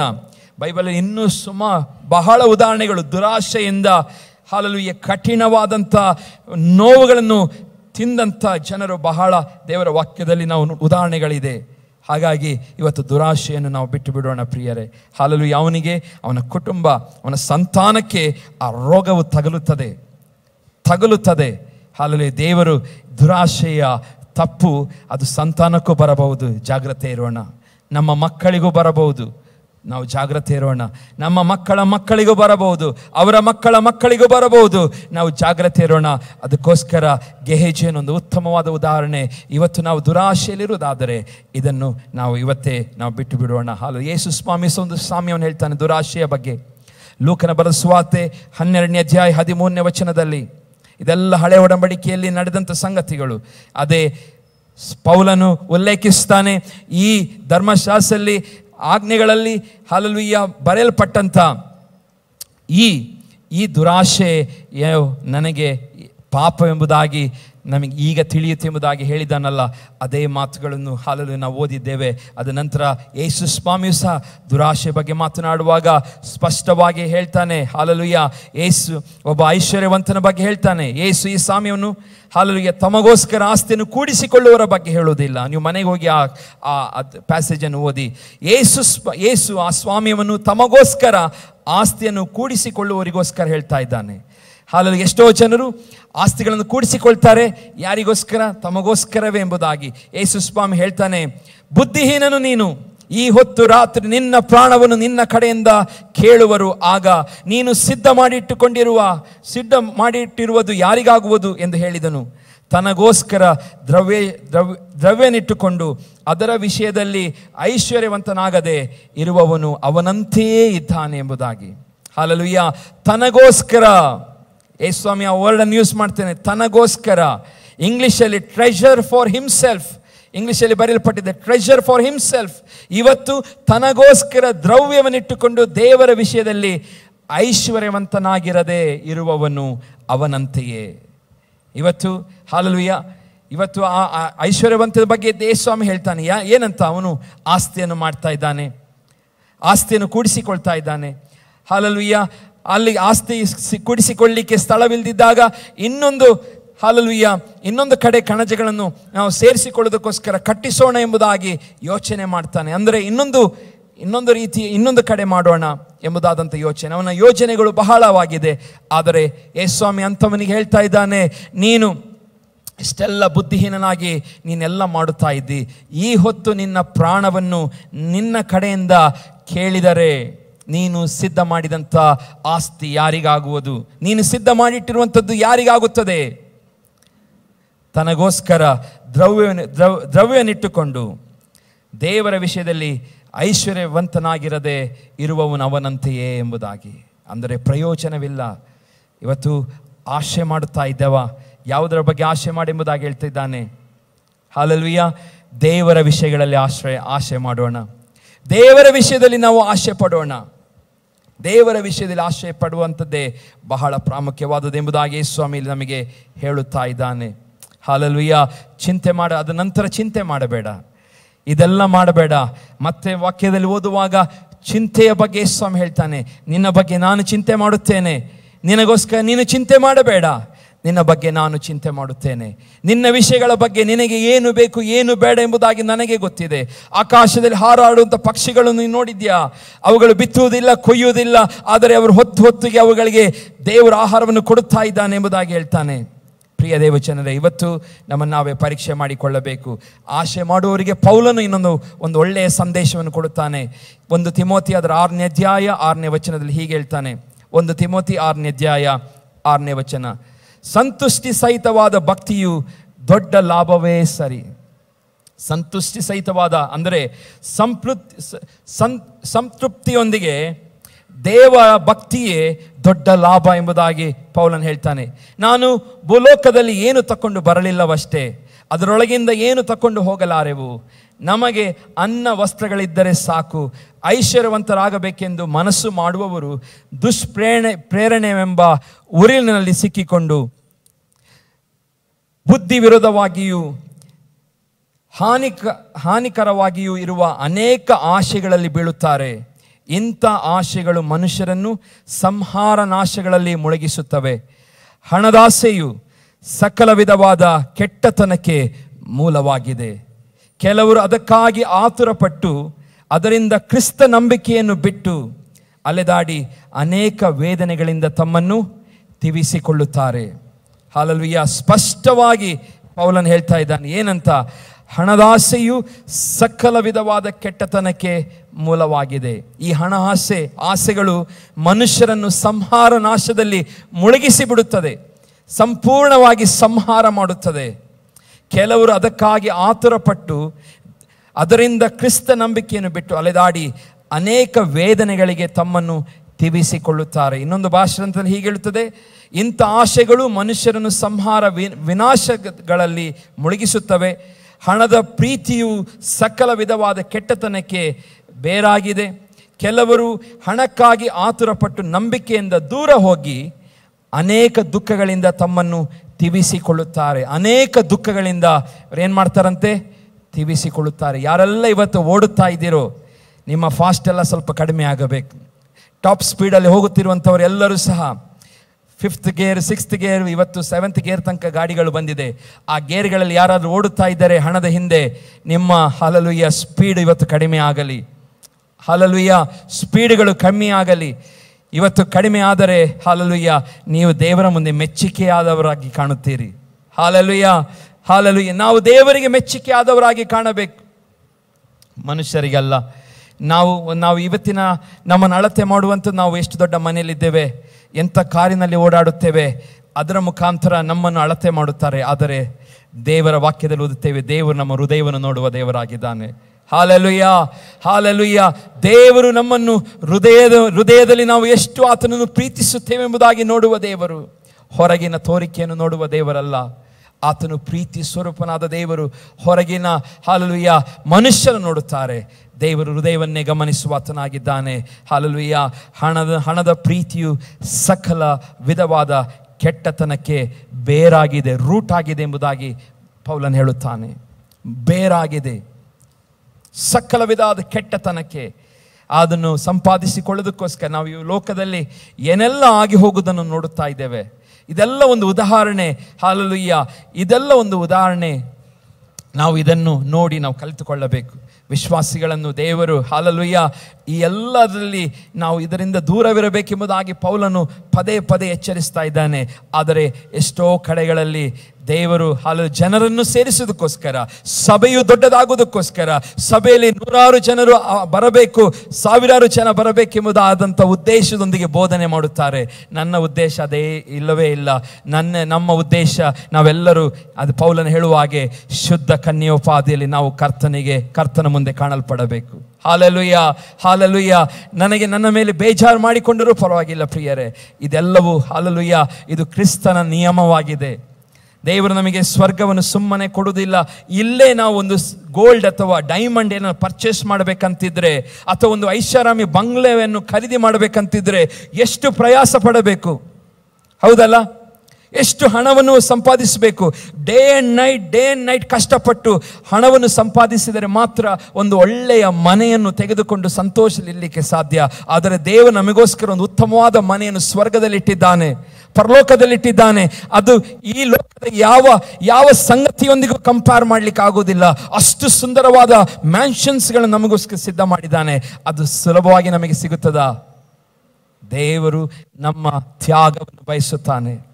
ಅದಕ್ಕೋಸ್ಕರ ಎಲ್ಲವನ್ನು ಒಂದೊಂದಾಗಿ ಬರೆಸಿಟ್ಟಿದ್ದಾನೆ. ಈ ರೀತಿಯಾಗಿ ಜೀವಿಸಿರಿ, ಈ ರೀತಿಯಾಗಿ ಬದುಕಿರಿ. ಹಾಗೆ ಮಾಡಿದರೆ ಮಾತ್ರ ನಾನು ಕಟ್ಟಿದಂಥ, ನಾನಿರುವಂಥ ಸ್ಥಳಕ್ಕೆ ನೀವು ಬರುತ್ತೀರಿ. ಹಾಲೆಲೂಯಾ. ನಾವು ಸುಮ್ಮನೆ ಯಾರೂ ಸಹ ಅಲ್ಲಿ ಹೋಗಲಿಕ್ಕೆ ಸಾಧ್ಯವಿಲ್ಲ.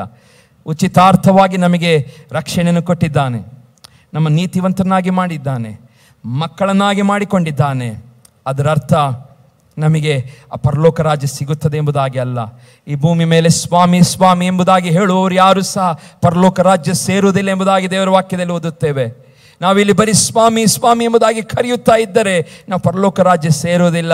ಸ್ವಾಮಿಯನ್ನು ಕರೆಯುವುದರೊಂದಿಗೆ ಆತನು ಹೇಳುವುದನ್ನು ನಾವು ಮಾಡಬೇಕು, ಆತನು ಹೇಳಿದಂಥ ನಿಯಮಗಳನ್ನು ಪಾಲಿಸಬೇಕು, ಆತನು ಹೇಳಿದಂಥ ಹಾಲೆಲೂಯಾ ಎಲ್ಲ ಆಜ್ಞಾ ವಿಧಿಗಳನ್ನು ನಾವು ಪಾಲಿಸುವಾಗ ನಮಗೆ ದೇವರಿಟ್ಟಂಥ ಆ ಸುಂದರವಾದಂಥ ಸ್ಥಳವನ್ನು ನಾವು ತಲುಪಲು ದೇವರು ನಮಗೆ ಸಹಾಯ ಮಾಡುತ್ತಾನೆ. ಪ್ರಿಯರೇ, ಒಂದು ಸಣ್ಣ ಉದಾಹರಣೆ ಹೊಂದಿ ನಾನು ಮುಗಿಸುತ್ತೇನೆ.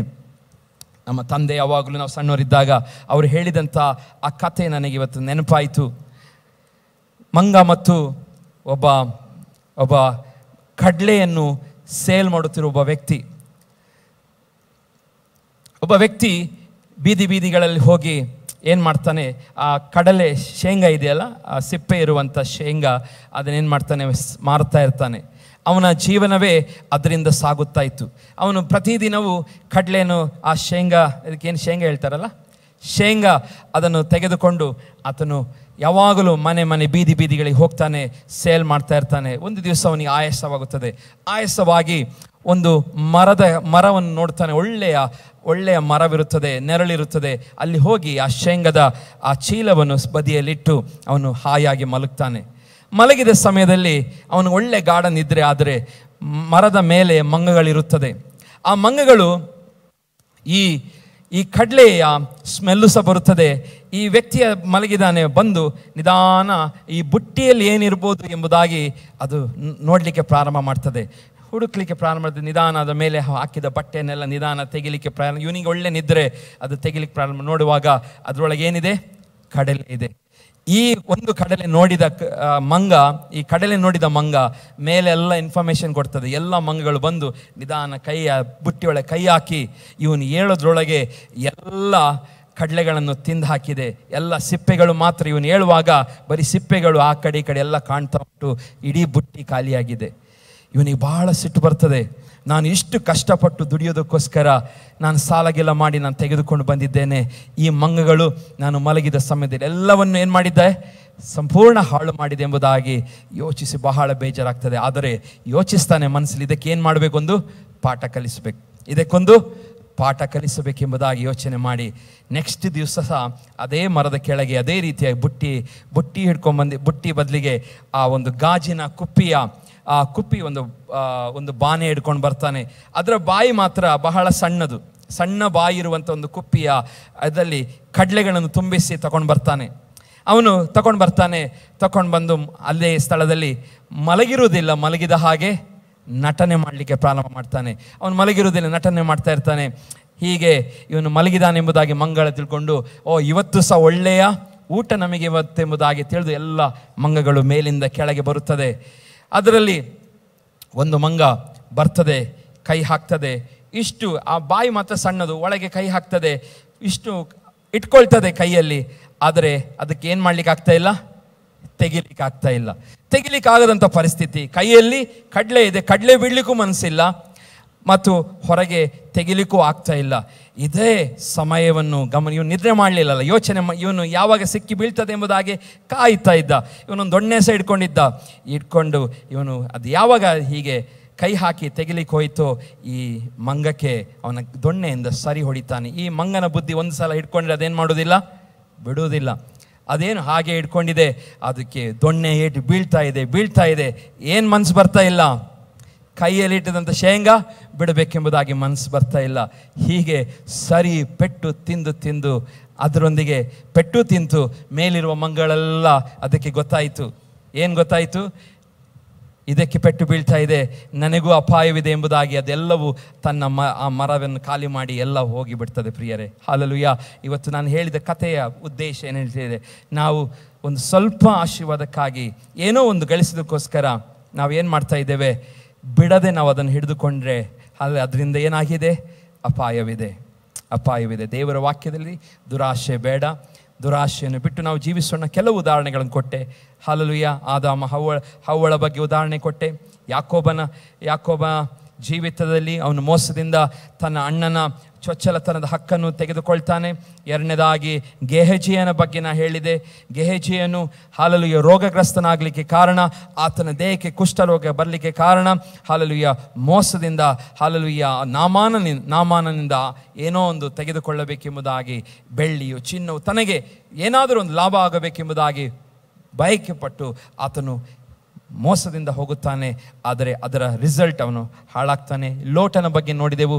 ಲೋಟನು ಹಸಿರಾಗಿರುವಂಥ ದೂರದ ಒಂದು ಸ್ಥಳವನ್ನು ಬಯಸಬೇಕೆಂಬುದಾಗಿ ಹೋಗ್ತಾನೆ. ಆದರೆ ಅಲ್ಲಿ ಹೋದಾಗ ಗೊತ್ತಾಗುತ್ತದೆ ಅದು ಅವನ ಯೋಗ್ಯವಾದ ಸ್ಥಳವಲ್ಲ. ಅಲ್ಲಿ ಅವನಿಗೆ ನಾಶನವು ಏನಾಗಿತ್ತು? ನಾಶನವು ಅವನಿಗೆ ಕಾದಿತ್ತು. ಹಲ್ಲೆಲೂಯಾ. ಹಾಗೆ ಪೌಲನು ನಮಗೆ ಎಚ್ಚರಿಸ್ತಾನೆ, ನಾವು ಹಲ್ಲೆಲೂಯಾ ಹಣದ ಹಿಂದೆ ಹೋಗೋದು ಬೇಡ, ಅದು ಸಕಲ ವಿಧವಾದ ಪಾಪಕ್ಕೆ ಕಾರಣವಾಗಿದೆ. ಇದನ್ನು ನಾವು ಬಿಟ್ಟು ಜೀವಿಸಬೇಕೆಂಬುದಾಗಿ ಬಯಸಿದ ಆ ಕಥೆಯ ಸಾರಾಂಶ. ಹಲ್ಲೆಲೂಯಾ. ನಮ್ಮ ಆಶೆಗಳು ಹೆಚ್ಚು ಆಶೆವಿದ್ದರೆ ಅದರಿಂದ ನಮಗೇನಾಗ್ತದೆ? ತೊಂದರೆಗಳೇ ಜಾಸ್ತಿ, ಬಿಟ್ಟರೆ ಅದರಿಂದ ಲಾಭವಿಲ್ಲ. ನಾವು ನೋವು ಮಾಡಿಸಿಕೊಳ್ತೇವೆ. ನಮ್ಮ ಹಲ್ಲೆಲೂಯಾ ಮರ್ಯಾದೆ ಹೋಗುವಂಥ ಪರಿಸ್ಥಿತಿ ಉಂಟಾಗಬಹುದು. ಹಲ್ಲೆಲೂಯಾ ನಮ್ಮ ತಲೆ ತಗ್ಗಿಸುವಂಥ ಪರಿಸ್ಥಿತಿ ಉಂಟಾಗಬಹುದು. ನಾವು ಎಂದೆಂದಿಗೂ ಹಲ್ಲೆಲೂಯಾ ನಮ್ಮ ಕುಟುಂಬದವರೊಂದಿಗೆ ಅಥವಾ ಇತರರೊಂದಿಗೆ ತಲೆ ಎತ್ತಿ ನಡೆಯುವಂಥ ಪರಿಸ್ಥಿತಿಗಳು ಇಲ್ಲದಾಗಿ ಆಗಬಹುದು. ಹಾಗಾಗಿ ಜಾಗ್ರತೆ ಇರೋಣ, ದುರಾಶೆಯಿಂದ ಹೊರಬರೋಣ. ಯಾಕೆಂದರೆ ಇದು ಬೈಬಲಲ್ಲಿ ಹೇಳಿದಂಥ 7 ಅತಿ ಘೋರವಾದ ಪಾಪಗಳಲ್ಲಿ ಒಂದು ದುರಾಶೆಯಾಗಿದೆ. ಇವತ್ತು ಯಾರು ದುರಾಶೆ ಪಡೋದು ಬೇಡ. ಇಲ್ಲದನ್ನು ಕೇಳುವಂಥದ್ದು ಒಳ್ಳೆಯದು. ಅದಕ್ಕೋಸ್ಕರ ದೇವರ ಸಹಾಯವನ್ನು ಕೇಳಿಕೊಳ್ಳಿರಿ. ದೇವರು ನಮಗೆ ಅಧಿಕಾರವನ್ನು ಕೊಟ್ಟಿದ್ದಾನೆ, ಎಲ್ಲದರ ಮೇಲೆ ಅಧಿಕಾರ. ಈ ರೀತಿಯಾಗಿ ಸೈತಾನ ನಮ್ಮನ್ನು ವಂಚಿಸಲು ಬರುವಾಗ ದೇವರು ನಮಗೆ ವಾಕ್ಯದಲ್ಲಿ ಓದುತ್ತೇವೆ, ಹಾವುಗಳ ಮೇಲೆ, ಚೇಳುಗಳ ಮೇಲೆ, ಸಕಲ ವಿಧವಾದಂಥ ಅಂಧಕಾರದ ಶಕ್ತಿಗಳ ಮೇಲೆ ನಮಗೆ ಜಯವನ್ನು ದೇವರು ಕೊಡುತ್ತಾನೆ. ಹಲ್ಲೆಲೂಯಾ. ಹಾವು ಮತ್ತು ಚೇಳು ಎಂಬುದಾಗಿ ಹೇಳುವಂಥದ್ದು ಸಕಲ ನಾವು ಈ ಲೋಕದಲ್ಲಿ ಕಾಣುವಂಥ ಸಕಲ ಕೆಟ್ಟ ಸಂಗತಿಗಳಿಗೆ ಹೋಲಿಕೆ ಆಗಿದೆ. ದುರಾತ್ಮನ ಎಲ್ಲ ಟ್ರಿಕ್ಸ್ಗಳಿಗೆ ಆ ಎರಡು ಶಬ್ದಗಳು ಹೋಲಿಕೆಯಾಗಿದೆ. ಇವತ್ತು ದೇವರು ನಮಗೆಲ್ಲ ಅದರ ಮೇಲೆ ಅಧಿಕಾರವನ್ನು ಕೊಟ್ಟಿದ್ದಾನೆ. Is given authority over.